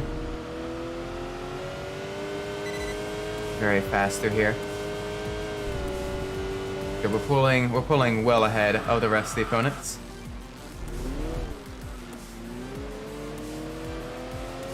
Get back on the throttle. You know, Formula E would do very, very well to race here. It'd be a very, very fun track to see them go around. Like, oh my gosh, this would be like it's got the high braking zones. It's got the acceleration spots. They could probably even turn the motorcycle chicane section into like they could use that as sort of like use that for activating the attack mode and have them sort of filter back into the rest of the pack. Not sure if that would be safe, but that is one way they can do that. Other option is they can have them go around like the outside of one of the really, really tight hairpins before the long straight at the bottom. It's another option there. But it's be a very, very good track for Formula E to race on, especially as Formula E is gradually expanding to more permanent racing circuits. Like they're going to be racing at Portland International. It'd be a good idea to have them race on a good mix of street circuits and permanent racing circuits as well. Because then you get a good, it encourages more variety in driver skill, as well as variety in vehicle setup as well. It kind of really challenge the teams for getting the vehicles set up for each track. Because you know the street circuits, you know, you're gonna be wanting a slightly softer suspension. You're gonna be wanting, you know, something that can handle the bumps. You're gonna be wanting something that can kind of, you know, quick sprints and everything. But for some of these tracks, like you do have this fairly long straightaway here, so you want to try a little bit more top speed if possible? Or do you want more acceleration on the tighter bits? Do you want a bit more downforce to handle the higher speed corners and kind of zip around them, zip around the slower opponents? Or do you want a bit less downforce to kind of keep the speed and for battery efficiency as well? It's all a lot of different strategy. And when you mix up the different track types as well, it adds more to the strategization process. Plus, with the city circuit, it's a lot of 90-degree and very sharp corners, whereas with the permanent circuit, you do have a lot more flowing corners as well that do test tire conservation and your ability to sort of feather the throttle, because you don't want to spin the wheels too much, because you don't want to overheat your tires, and also you don't want to waste electricity in Formula E, because you do have a limited amount you can use. So you want to be right at the threshold of grip as you accelerate out of the tighter corners. And it's just really cool. It's a different strategy based motorsport. And it has the potential to be really exciting. But they made a few missteps. One of them is having a all-weather tire that can't really handle rain. Korea. If you've seen the Korean E-Prix, you know what I'm talking about. Another one is getting rid of their YouTube live race replays when the sport itself is still very small, because that kind of kills their audience.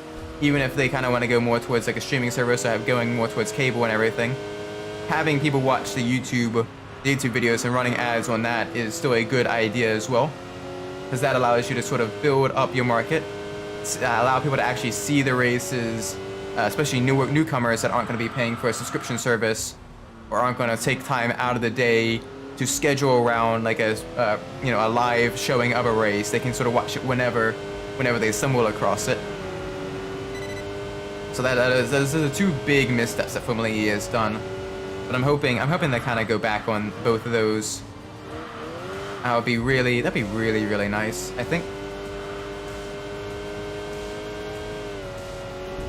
But I mean, you all that are watching, you're free to disagree. You're free to kind of give your own opinions as well. I'm always interested to hear that. Don't ever take my word as gospel, please. I'm always happy to have people tell me, no, you're wrong, all that stuff. I am perfectly content with that, because that's one, it brings discussion to the table, it allows different thoughts and everything to be heard. But also it is very good, because you can kind of then refine, much like a sword is forged through fire, ideas can be forged through scrutiny and being sort of put to the test in debate. And it is very good. Debate itself is always very healthy, very good. You don't want to just kind of talk to yourself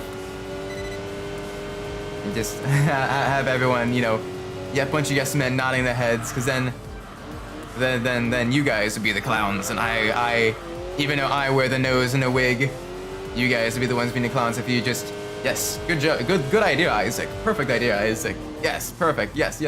No, you guys are more than free to always disagree with me, and I greatly appreciate being disagree with or being agree with, either or, perfectly fine. But we did have a clean race there, so let's get this very itchy, very scratchy wig off of our head. Beautiful, very nice. All right, car is a bit lighter. Very good. Rankings still decreased, but that's okay. We are good. All right, we have a little bit of space. We have a little bit of time to try to get another vehicle unlocked. So let's see what we have here. Let's see if there's any vehicles we can unlock in the R1 events. But I do want to at least get a vehicle unlocked. Another vehicle unlocked. So I do want to add to the collection high performance sedan race. We've gotten pretty much most of the high performance sedans. Nürburgring challenge. Yeah, that's all been obtained. Rear-wheel drive match. I've already gotten that one. We gotta really scrape the bottom of the barrel, it seems, because there is nothing on a mountain. Natural aspirated limited race. Let's see if we have anything here. No. Of course. Okay. Japanese car limited race. Nope. We gotta get a decent chunk of Japanese cars as well. Rear-wheel drive race. There may be something here. There is something here. The Nissan Sima. May as well get a shot at fully completing our collection. Then we can just focus in on getting them all to level 10. Be very, very nice. It is the Nissan Sima, right? I believe it's the Nissan Sima. Yeah.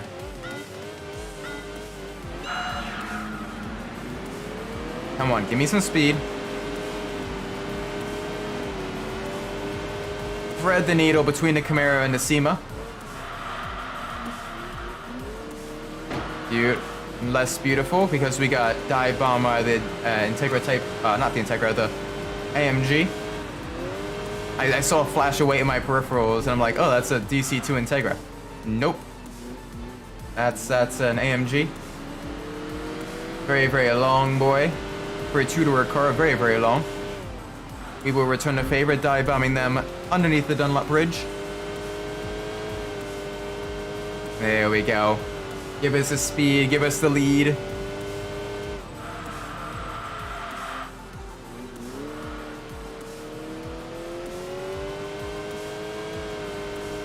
Beautiful, beautiful.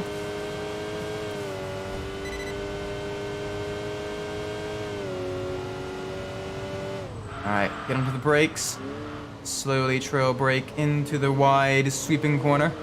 I just realized we did 2 Tsukuba circuits back to back. I apologize for the lack of change in scenery. But I mean, to be fair, Tsukuba is such a great course. And it's a very fun course to drive on too. I enjoy driving a lot more of the permanent circuits. It's very, very, very enjoyable. Very nice.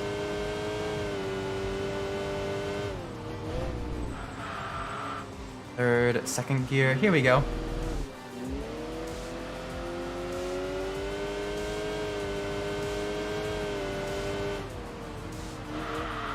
Nice and easy.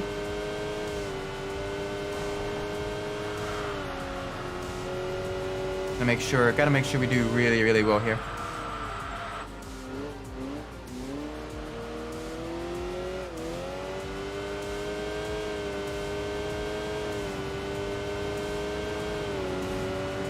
Just because, one, this is a lower ranking race, so that means, you know, we won't have too much points to win anyway. So we want to make sure we finish first so we can win all those points.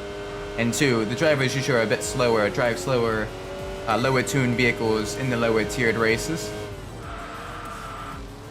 So a race event that's, let's say an odds of 4.0 at R1 is very, very different than a race event with the odds of 4.0 in R3, shall we say. Very, very lot easier. Oh dear.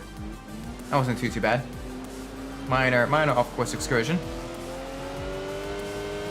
I don't quite think I should count that. I don't know. What do you think? Should I? That's another very, very slight off-course excursions. I've noticed that as I get tired, my driving does get a little bit sloppier. I need to definitely improve that. I need to be able to make sure I can drive at like the peak performance, even if I am just a little bit sleepy. Because that is the key to, you know, being a good racing driver. Is you do want to be able to overcome the fatigue and everything. Very, very important.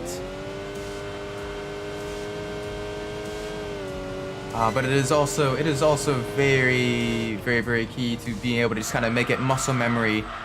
That's why you practice these tracks so much, is so that even when you are dead tired, like it is just muscle memory with you, where you're just constantly just hitting your marks, getting consistent or semi-consistent lap times, at least within a second of each other, and you're just making your way around.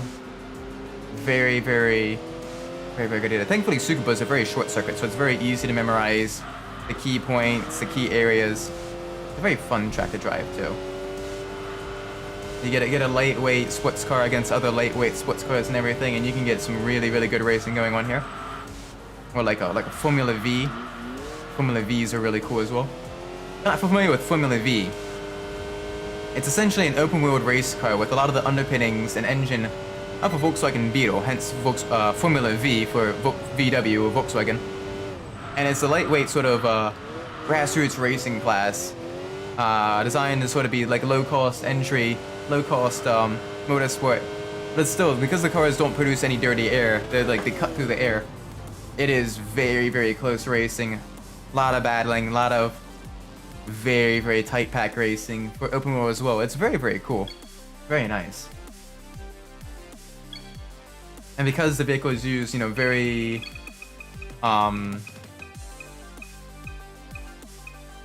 very simplistic suspension setups, they do have a tendency to oversteer, have lift-off oversteer as well. Oh, there it is, the Nissan Sima. Another luxury sedan. Great. Car has been leveled up. Good. Good. There we go, tires. We get some grippy boys. Yeah, I was expecting the rankings to maintain the same. That's fine. Next race, here we go. Now we need to actually get some good points in our beautiful Nissan Skyline. Pacific Challenge, low end steering. Let's race on low end steering. We haven't raced on low end steering in a little while. Let's get some points. Let's do very, very well. Plus with low end steering, with it being a permanent circuit, and also a track that I'm very familiar with, we are not likely to bin it. We are not likely to wreck. Notice how I said not likely. There's still a chance, but it is a lot lower than compared to a city street circuit. So I do much better on permanent circuits than city circuits. City circuits are a bit of the bane of my existence, especially in Enthusia, because of the rapid change in road width.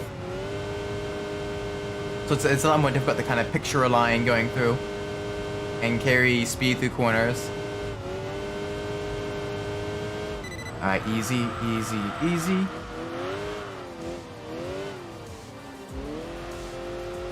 Alright, through the tight hairpins now, onto the kitty cat's ears.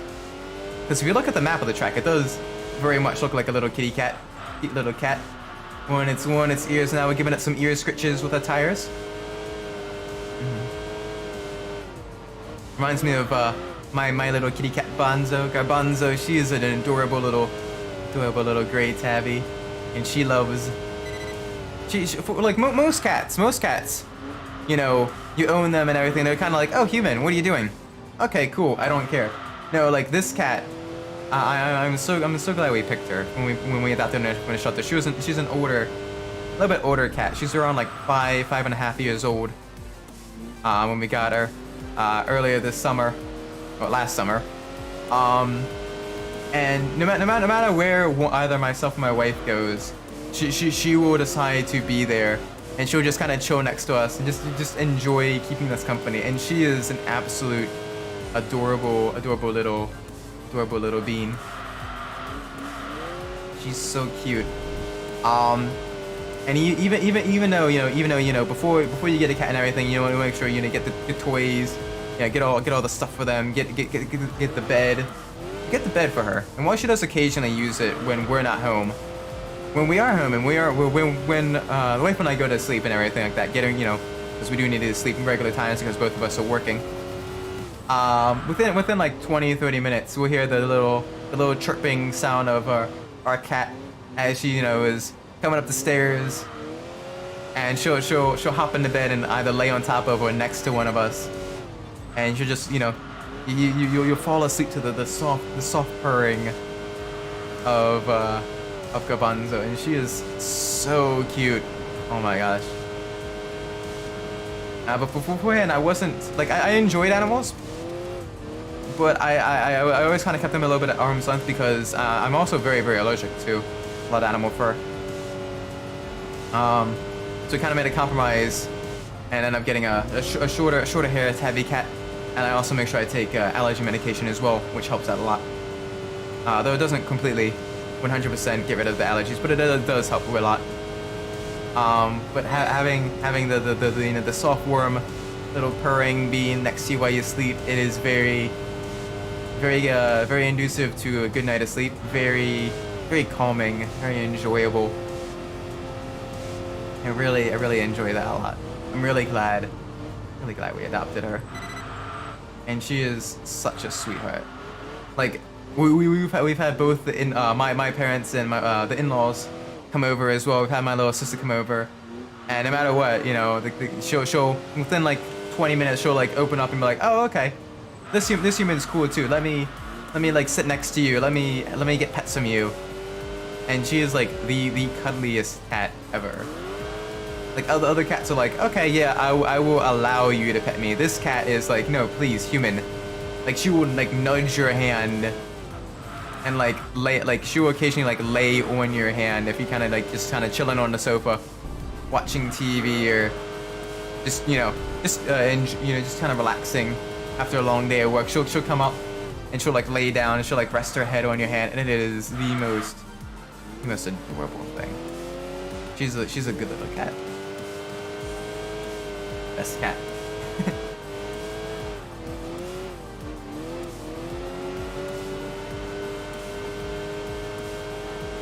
And she's also like really energetic too.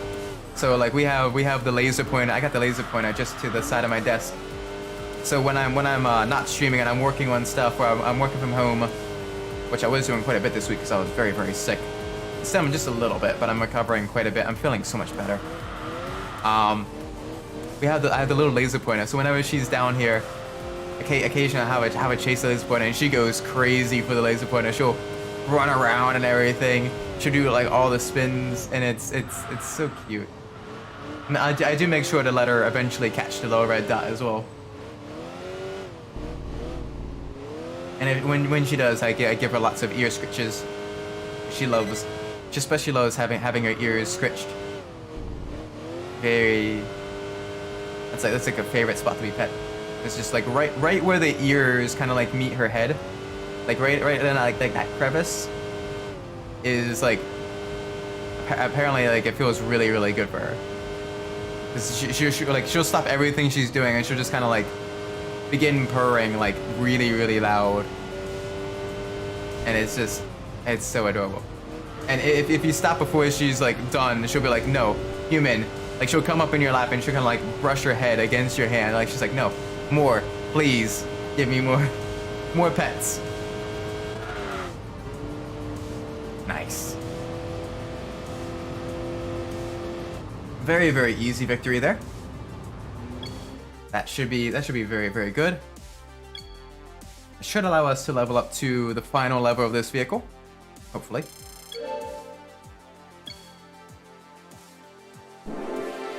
Maybe. There we go. Beautiful. Absolutely beautiful. Alright. Our ranking's increased. It is level 10. Ooh. We should probably change car, which we will. I want to get a good screenshot of this one though, now that we've got like the level 10. That one was a very enjoyable drive actually. I was expecting it to be absolutely dreadful with it being a fairly kind of sloshy, kind of heavier front engine rear wheel drive car, but this is actually really good. All right, let me open up the random number generator. Let me pull that up. We got 3 choices here in this first page. We got the Forester, very nice. We got the Honda Odyssey. My in-laws used to have an Odyssey, and we have the Astra, which my parents used to have the GMC version of that, the GMC Safari. So let's pull up the random number generator. 1. Yes! Oh, we get to drive the Astro! Hype! Oh my gosh, it's even in the same 2-tone coloring as well that my parents had it in. Oh my gosh, yes! Yes, please. Oh my gosh, the Astro. Oh, this is gonna be so much fun.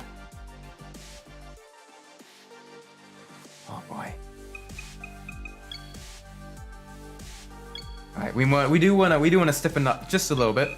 Let's lower it down some.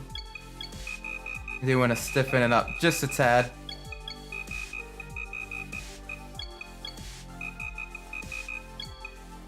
Wanna try.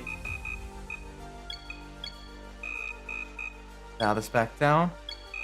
All right, and now let's get some deflock. There we go. Oh my gosh. Oh my gosh. Yes, please. The Astro. Oh my gosh. This is...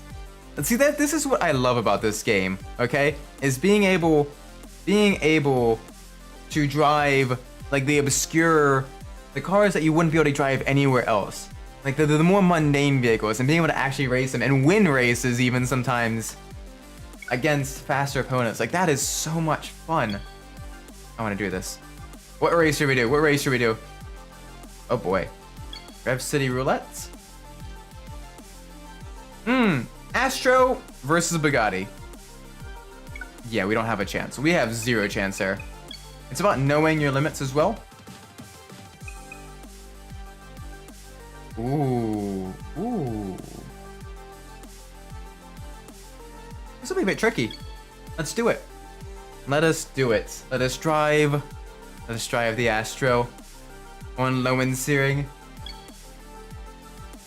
We may be able to win that Firebird. That Trans Am Firebird. It's been very elusive to us this entire time. Like every time we've had a chance to win the Firebird, we have not been able to do so. Like we have always landed on either a different vehicle or landed on nothing. So this may be the one chance. This may be a time where we can really win. Oh gosh, please do not slam on the brakes on this turn. This is a full throttle turn. No hard hitting on the brakes. Come on, give me the Trans Am. Easy, easy, easy. Beautiful. Alright. Defensive line through here. Can't really go too much further to the inside. Don't know why you hit me. Oh boy, this is gonna be tricky though. It's gonna be very tricky because we're in a van. There's no getting around that, and we're up against an Aston Martin Vanquish and an SL65. And a couple other high performance vehicles as well. Oh gosh.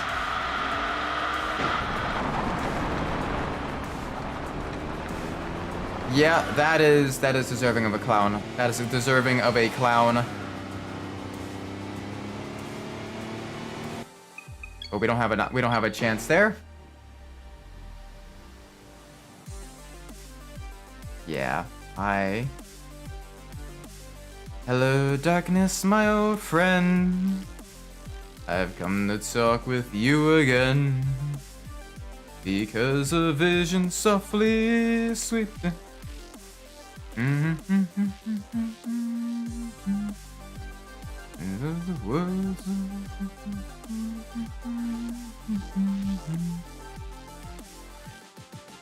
Okay, settings, always on top. Boop, always on top. Cool, hide settings.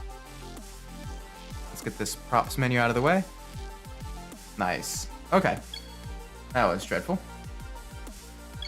We absolutely binned it there. Good job, Isaac. 20 out of 10. Our ranking number plummeted. Thankfully, we do have a chance now to begin kind of a slower climb back up. So let's see, what do we have here? The GM Cup. Alright, no Firebird. What else do we have? Four Drive Limited Race. We can win a Pajero. Let's do it. Speaking of vehicles that have different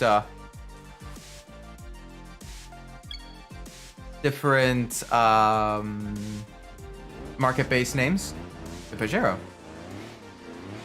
Alright, come on, let's win this. At the very least, let's not finish outside of the points.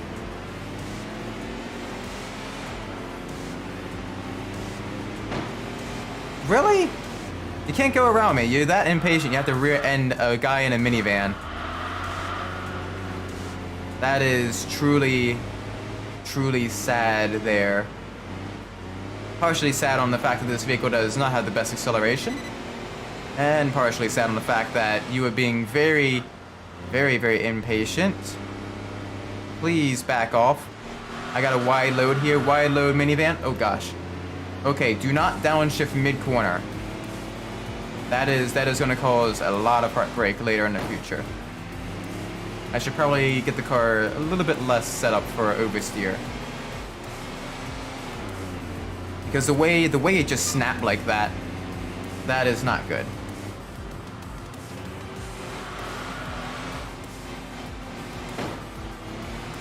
Like the car just immediately snapped away from me. Easy, easy, easy. Yeah, how do you feel now being rear-ended by the minivan, huh? Yeah, it doesn't feel too good, though, does it? No, it doesn't. I like the low rumble of the V8 of this car as well. Very, very nice. Easy. Come on, here we go, here we go. Give me speed. Give me speed. There we go. We're on the outside.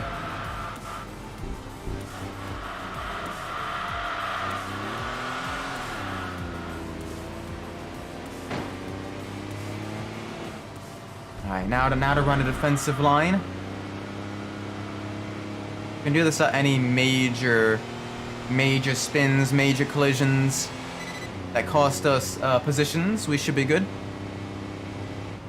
We should be able to remove the clown nose of shame from our face.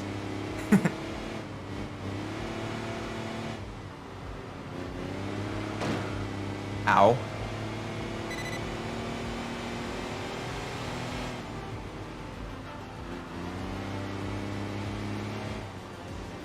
Okay, maybe not then, because we did hit the wall pretty heavily there. I mean, we kind of brushed it. We're in a fairly heavy van. We probably wouldn't have completely ended our race there.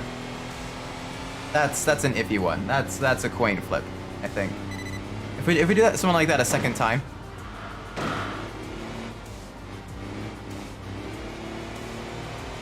See, this is why you don't look away when you're driving.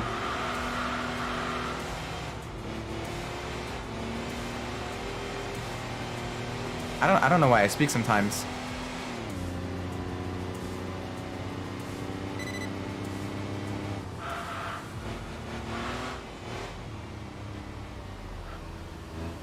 Okay, yeah, so we're definitely wearing a clown. Definitely wearing a clown. Clown wig again.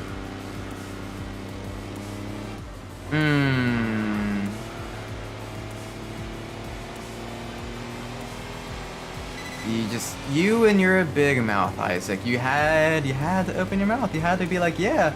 If I hit a major wall, if I do any major collisions, it'll be, I'll dress up like a clown. Well, look at you now. Don't you look silly? And you do look silly because you are a clown, because you're driving as a joke. Exactly, Isaac. At least we win, but yeah, we're gonna be clown. We'll be clowning around for another day. Did you change your hair? It looks different. Sprockets, welcome to the stream. So I decided to start a challenge. I decided to start a challenge. With Enthusia, where if I do any major more distinguishing. I'm glad you like it. Just got the perm done. As you can see, I'm still a little bit sick. Got the red nose, of course. No, I decided to do a challenge where,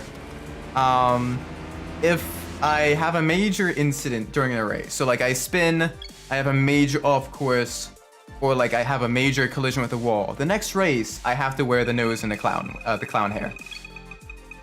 And this race we did hit the wall as well. So next race we're also gonna be Clown Isaac. Do you want to hear a couple automotive dad jokes since I'm dressed up as a clown? I got a couple. I dreamt one night that I was a wheel. I woke up very, very tired. The next night, I dreamt I was a muffler. That morning, I woke up exhausted.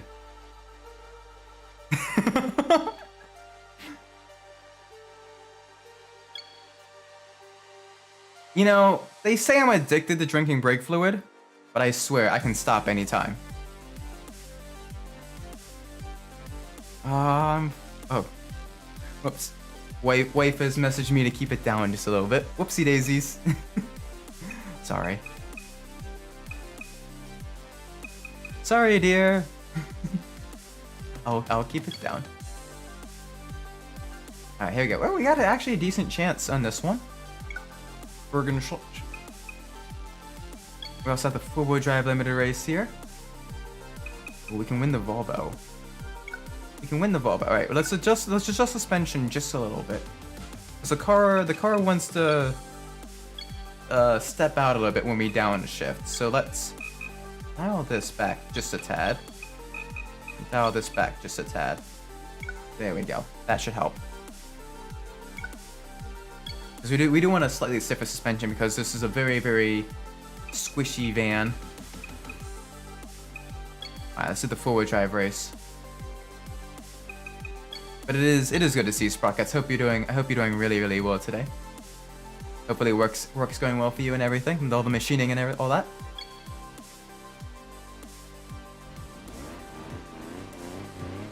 Alright, we're starting in second. Up against the Mitsubishi Pajero, we also got a Mercedes G-Wagon. A lot of multi-purpose vehicles here. Racing through German cowboy streets. That Volvo got a killer start. And it's holding me up on the inside of that corner there. Great start, not being that great on the cornering. You're absolutely dueling me. I don't know if I want to count that one because we did get pushed wide there by an AI that was being very, very naughty. I'm sure, given my skill at Bergenschutz, we will have another wall collision regardless, because Bergenschutz is definitely one of my less great courses. It's a lower mid course for me in terms of how good I am at it.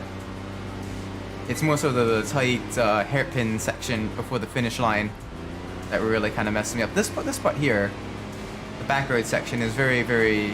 I can handle that pretty easily. But if we have any major off courses or major collisions or massive losses of control, and it's one more race with the Clown Wagon nose.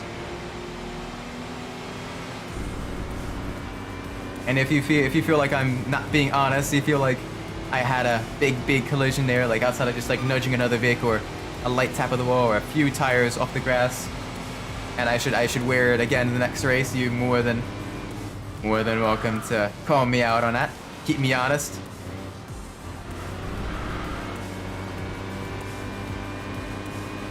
Alright, easy. Let's pass the Volvo. Late braking time. Get to drive the big ol' Chevy Astro. My parents used to have the GMC Safari when I was a little kid, and it was so much fun going for road trips and that, because especially once we got rid of the car seats and everything. I went out because I was like really young when we had this. When I was finally able to sit in it without the car seats, it was so comfortable and so spacious and roomy. Like, I don't usually fall asleep easily on road trips and stuff because I like to I like to look at the scenery and sort of act as like a second set of eyes for the driver. Let them know, you know, of any potential hazards coming up behind them or anything like that. But for really long trips, because we drove down to like, we drove to like Ocean City and back multiple times. That's like a 2.5-3 hour drive. I've fallen, when I was younger, I managed to fall asleep quite a bit in that. This is just because the seats themselves, they were the big plush seats. Oh man, we just barely scraped the wall there. Wow. I didn't even hear any collision. But it's the seats themselves, they were so comfortable. And it was just such a good vehicle. It was good in the snow. It was just perfect. Unfortunately, the transfer case in it began acting up around 2005-ish, 2004, 2005. And we bought a Chevrolet Venture after that, which that one's okay. That one lasted us quite a while as well. But that one, the 3.8 liter engine in that was, the number of head gaskets we had to go through was ridiculous. Everything else was perfect, like really good on that van. But the number of head gaskets we went through when we had the Venture with the 3.8 liter engine was dreadful. Do not recommend. Now my family's got the Chevrolet, the Equinox. So my family is a big GM family. a lot of my, you know, like I said, extended family on my dad's side all drive either the GMs or the Fords and stuff like that. The big, you know, two of the big three. So it is cool keeping a lot of the vehicles. Oh gosh. Okay, that counts. That's another race with the that's another race with the clown nose. That's unfortunate. Let's at least get back up in the first place, please. That Volvo's gonna be way too fast now. Carry some speed through the corner. Here we go. Oh, they got some power though. They got that turbocharged turbocharged engine. Yeah, they. If we didn't spin on that hairpin, we could have won that. Very unfortunate. Very unfortunate. Okay, so one more race with the clown. One more race with the clown wig. Okay, we at least got the other Volvo, the V70R. Absolutely beautiful car. Very nice. 300 horsepower, four-wheel drive, turbocharged. Really cool. Yep, that wasn't a whole lot of points. Alright, ranking's been maintained. That's good. That's very good. Very nice. Alright, let's join another race. Let's try to have a clean race here. Let's try to have fairly clean race. Let's do the NA limited race. This one we should be able to. Ooh, a couple of vehicles we haven't gotten. The 300 SL and the Lotus Esprit. Yes, please. I will happily get either of those. Two legendary classic vehicles. Legendary classic sports cars. Very nice. It's also the Lotus Elan, not Lotus Elan, Lotus, oh gosh, my mind is blanking.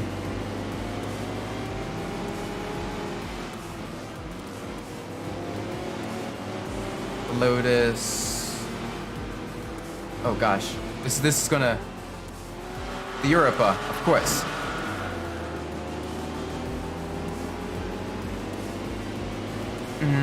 Okay, that's gonna count. Dang it. Okay, the van does not like it when you downshift mid-corner.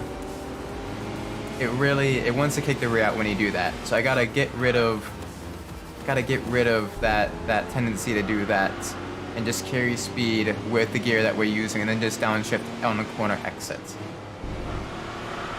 Because that is what's causing a lot of these issues. Is the downshifting mid-corner. It's something that I shouldn't do. At least not with this, because the rear end just kicks out immensely. So that is another race with the clown wig. Turns out, alright, so the final goal of the stream is to finish up, to win, to end the stream not wearing the clown wig. That is the final goal now. So we've already gotten 2 more vehicles to level 10, the Audi A4 and the Nissan Skyline. And now we can also have one more goal of getting this clown wig off of me and keeping it off me for the final race of the stream. So I'll do a couple more races, get this up to at least a decent mid-level. So we're not starting the next stream in a completely stock Chevrolet Astra. Alright, well we passed the Europa at the expense of being passed by the rotary Mazda. Man, that Europa is being just a little bit annoying. Please go away. There we go. Managed to hold it better through that corner, get the inside line. Let's see if we can't catch up to that RX-8. We got the beautiful box. Come on, you beautiful box. We got this. We got this. Easy, easy.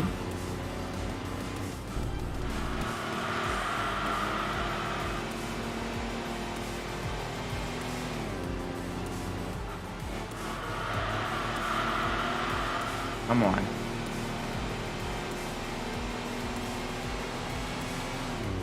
Come on. Let's at least get a good second place. That RX-8 is quite a bit more powerful and quite a bit lighter than this van. So if we can do halfway decently, I will be happy.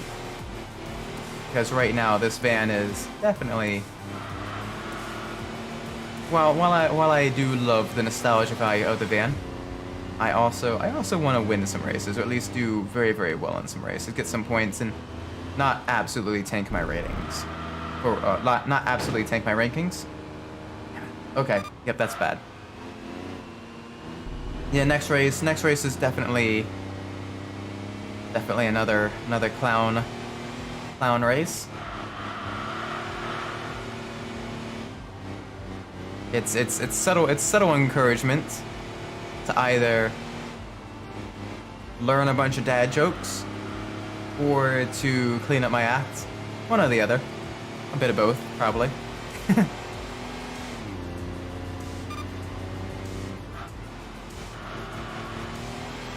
Nice and smooth.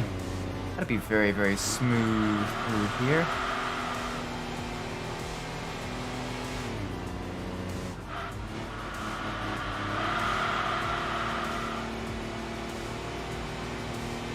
Alright, easy. Easy, there we go. There we go. Beautiful.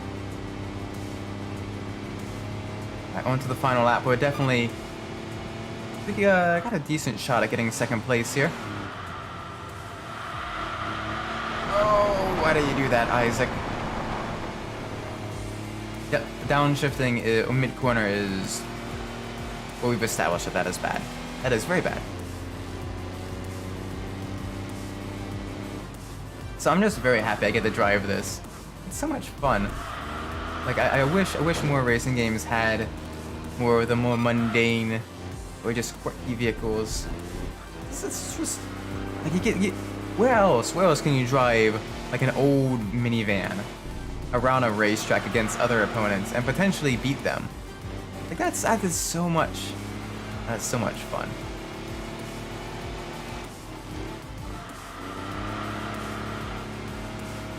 Alright, second place, here we come. Decent amount of points and the chance to win either a beautiful Mercedes 300 SL or the Lotus Esprit.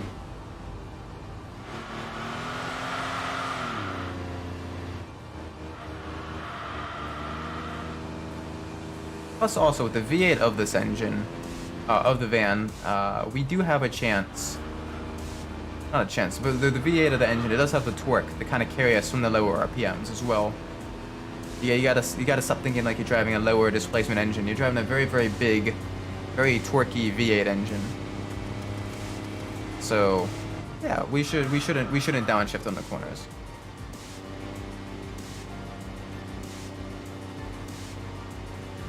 All right.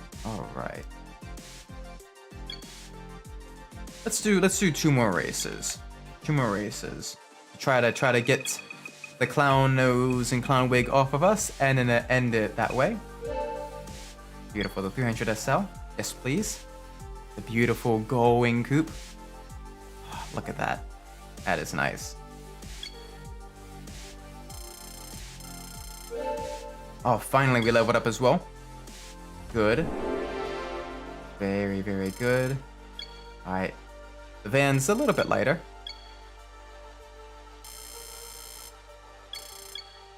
Our ranking is still tanking though. Come on, we need to stop the bleeding, and now.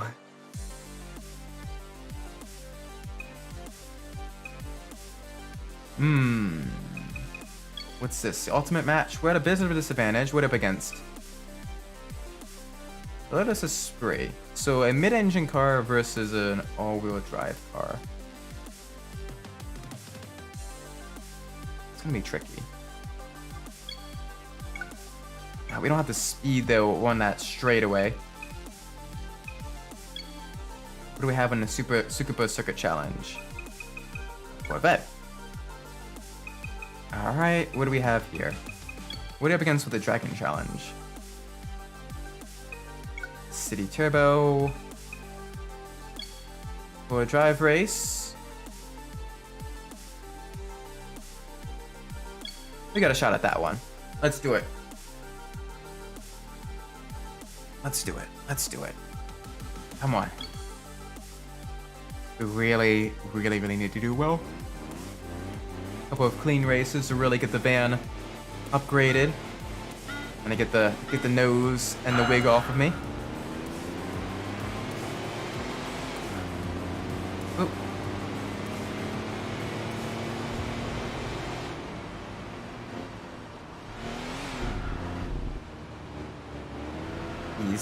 Easy, go around the corner. Nice and smooth. Hi there. Alright, we lost a lot of positions already in the first corner. Downside is we can't really use the traction and the acceleration of the four-wheel drive to our advantage because everyone is in four-wheel drive vehicles. And thankfully they are all origing and barraging.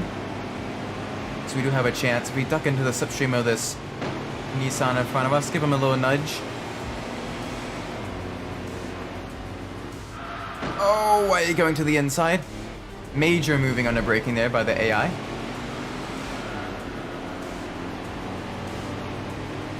Right, they're gonna pull away just a little bit on the straightaway. We should, if they can stay together and keep getting each other all crossed up, we should be able to kind of stick with them and have a chance at getting back into the back ahead, at least get a few more positions. Podium position is just in front of us.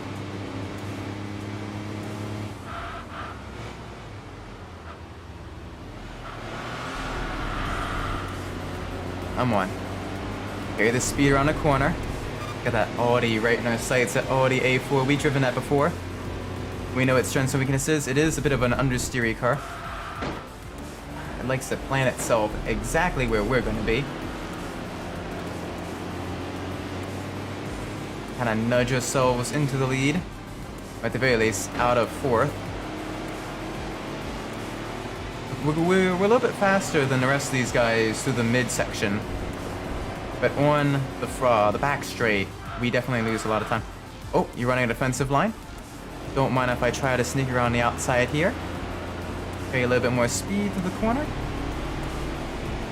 Keep you right within my sights because you're next. Let's slowly get these positions back. Oh man, that Nissan Stage A is getting really testy. Come on, here we go.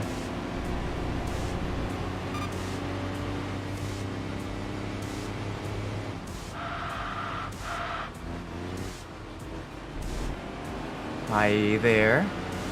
Come on. We are right with them. And granted, while the Forester is also a multi-purpose vehicle, it is an entire tier above ours, being a D-class car, whereas we are an E-class car. That Stage A is also, I believe, a D-class or a C-class car, one of those two. Stage A is definitely a lot faster than that Forester, but they can't make a good, get a good overtake going. There we go. We can though. Up in a second. Oh, don't lose it. Don't run wide. Run wide just a little bit. All right, we'll have to fight for that back.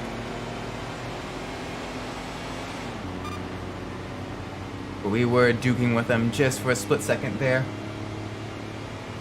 Oh, that's gonna slow you down on the long corner. You don't want to try to go down the inside there. Come on.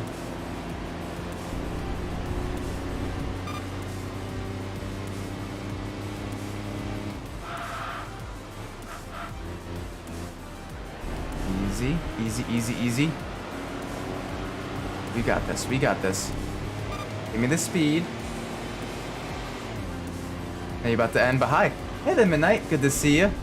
Hope you're doing well today. Hopefully you're having a very, very good day. Right now I am in clown mode because for the stream and for future Enthusia streams, anytime I make a major mistake on a race, like having a major collision with the wall or a spin or a massive off course, the next race I need to wear the clown nose and the clown wig. So we got 2 races left if you want to stop by and watch a lot of these final 2 races. So far this race has been mostly clean. No major offs or anything like that yet. Oh, ooh. Sweet.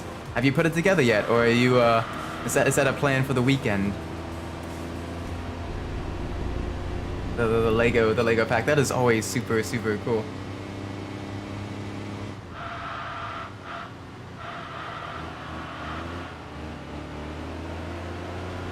So what? So outside of the oh yeah, you already built it. Oh my gosh, nice. Are those difficult to build? I know when I was a bit younger, I used to dabble a lot in not necessarily the Legos, but a lot like the model cars and everything, like the 1/16 scale model stuff. And those are fairly tricky to build. How difficult is the Lego cars to build? It is really cool that they're able to, like, you know, get a lot of like the licensed vehicles and being able to build those out of Lego for in your room and everything. It's just really nice sort of extra decor and stuff.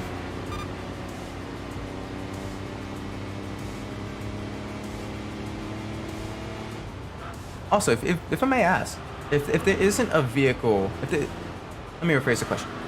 What vehicle that, at least to your knowledge, doesn't have a Lego pack, like a Lego version of it, would you want Lego to make for like the next pack, for Lego to get the license to for the next pack? Either a movie car or a real life, you know, supercar, or, you know, a legendary race car, anything like that. There we go. We leveled up the van again. So I think I may have an idea. Not too hard for me to build the Speed Champions ones. A lot of stickers though. Oh yeah, I can imagine, especially if it's like a racing version of the McLaren F1 LM. Lots of stickers. Oh boy, our ranking is tanking. And now for the stickers, you just kind of peel them off and kind of like try to like use your hands to use it. Or I know some people for stickers they use their love the Lamborghini Diablo. Ooh, that one's a nice one. Lamborghini Diablo is a really good choice, especially the either the Super Veloce, especially from like the one from like Need for Speed 3 Hot Pursuit, or the SC30, the purple one. Both of those would be very nice. Um, but yeah, no, I imagine with the stickers themselves would be very, very tricky. Especially if you have them just slightly crooked. You got to try to like edge them and nudge them to the right spot. Very, very, very, very difficult. But for me, one of the ones I would love to get. I'm not sure if they've made one yet for this one, but I would love to have. Obviously, the 2000 GT is one of them. For one, I would love to have as a Lego. But I would love to have a Lego first generation or second generation Miata as well. That would be a lot of fun to build. Just a nice kind of fun, enjoyable lightweight sports car to have at my desk at work. To misalign a sticker, I use the sticker sheet itself to peel up the sticker. And I use a brick separator to put them on. Ooh, that's smart. That's very smart. Cool. So I know with the plastic models, they were like water slide stickers. So if you were quick enough, you could use like a Q-tip, and like a wet Q-tip to kind of gently nudge them around, which is really, really nice. But the misalign sticker, you can use the sticker sheet itself to fill out. That's good, very, very good. Because I can imagine going through all the trouble of putting the body together and everything, or getting the vast majority of it done, and then it's it looks slightly off because of a misaligned sticker. You're like, oh no, I spent all this time on it. No, it's always cool to have a lot of models and stuff.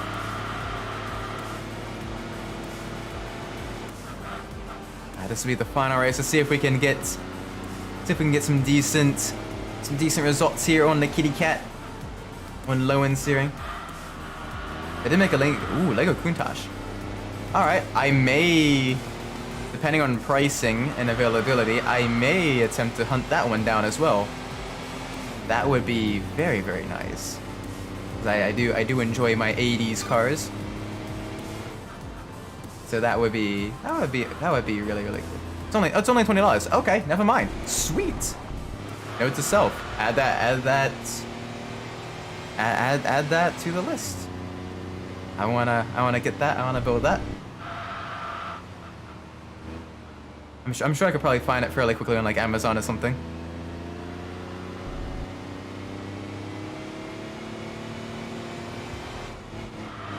That would be a lot of fun to do.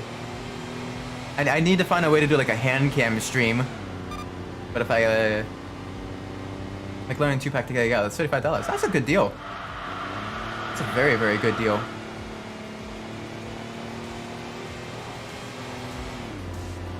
So you get two vehicles, you get two things to kind of add to your shelf, kind of decorate the room with, or if you bring it into the office, you can decorate your cubicle with and everything. Add a little bit of personality there. Very, very fun. I need to do a little bit of redecorating. The downstairs office in the basement is a little bit like it's a lot of like old engineering books of mine, and a bunch of like used electronics that I'm working on like repairing and stuff. It's a little bit of a mess here and there, but I definitely want to clean this up and maybe get a few shelves down here. Be a lot of fun. Oh gosh, it's bogging down. All right, down to second gear.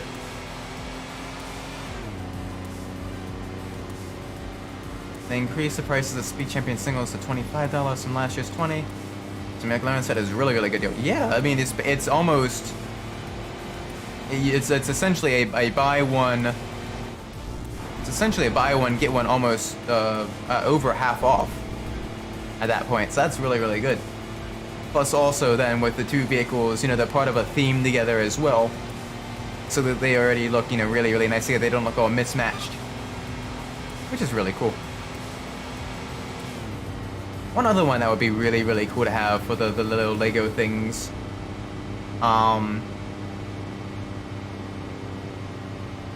Definitely be the Mercedes CLK GTR if they haven't done that one already. Either the racing version or the street version. Both of those would be really, really cool. They could even do a double pack with the street version being like the Roadster. Oh, that's a clown nose. I'll have to end the stream as Clown Isaac. Because I spun. That's on me. But that would be really, really cool. And then have the other one be the racing version with all the sponsorship decals and everything. That'd be nice.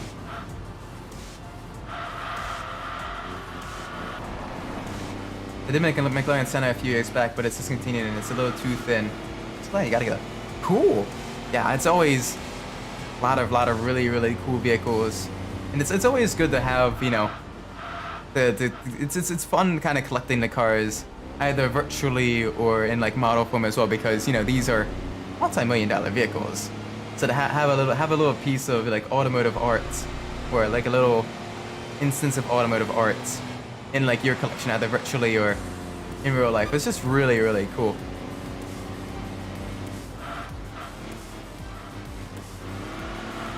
I have been looking at the Audi Quattro as well, but that's one of the bigger ones, and that one is a bit pricey. The bigger Audi Quattro. Wait, I think there's a small Audi Quattro as well. Or at least there was a smaller Audi Quattro. That one I may try to hunt down also. Also made a Koenigsegg Jesko. Ooh, nice. A lot of supercars. They're getting the licenses to a lot of supercars, a lot of cool stuff like that. They would do well to have a lot more of the like Group 5 touring cars, like your Nissan Skyline Silhouette or your BMW CSL, because those cars already are very, very sort of boxy, very racy looking, and almost sort of cartoonish in their proportions. So it would be really, really, they would translate very well to like being made out of Lego. A small Audi Quattro we took apart to make a diorama. Oh, cool, nice.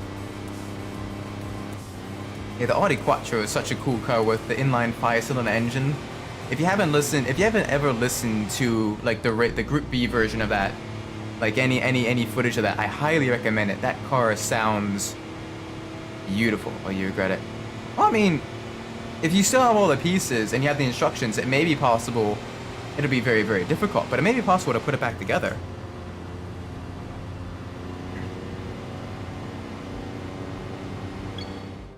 There we go. That's a decent race. We do need to end the stream as Clown Isaac though, because we spun on the one corner.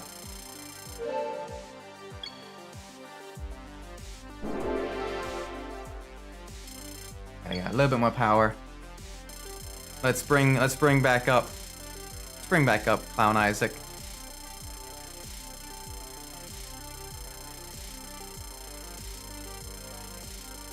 Let's see how much it is secondhand. Oh, get a second one.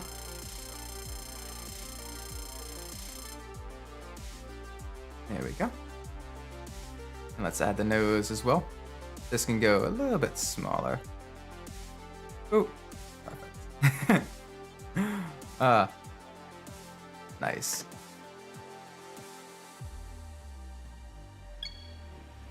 Clown Isaac is back. Sweet, our ranking increased as well. We can now join RS events. Not that we'd win any or be competitive in the van. I found one for $24. Ooh. Okay. I'll have to find one of those as well. That'd be cool. That being said though, I should probably end the stream here. Cause it is past midnight. It is very, very late. But I had a lot of fun driving these cars. I had a lot of fun being Clown Isaac as well. This is a fun little challenge that not super high stakes, but it is very, very fun. Take care, midnight. Hope you enjoyed the few races you did get to see. Hope to see you on Saturday. That being said though, thank you all so much for watching. If you enjoyed the stream, do be sure to leave a like, subscribe. Let me know what I'm doing well in the comments below. If you didn't like the stream, do be sure to leave a dislike and let me know what I'm doing poorly in the so I can fix that in the future. Regardless, so thank you all so much for watching. Do appreciate it. And I've been Isaac Umbras, wherever you are in the world, whatever time of day it is for you, may it be a great time. And I hope to see you on the next stream Saturday. Take care, everyone. Honk honk. Bye.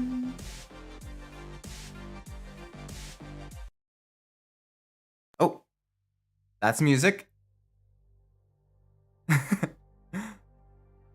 I'm a dummy.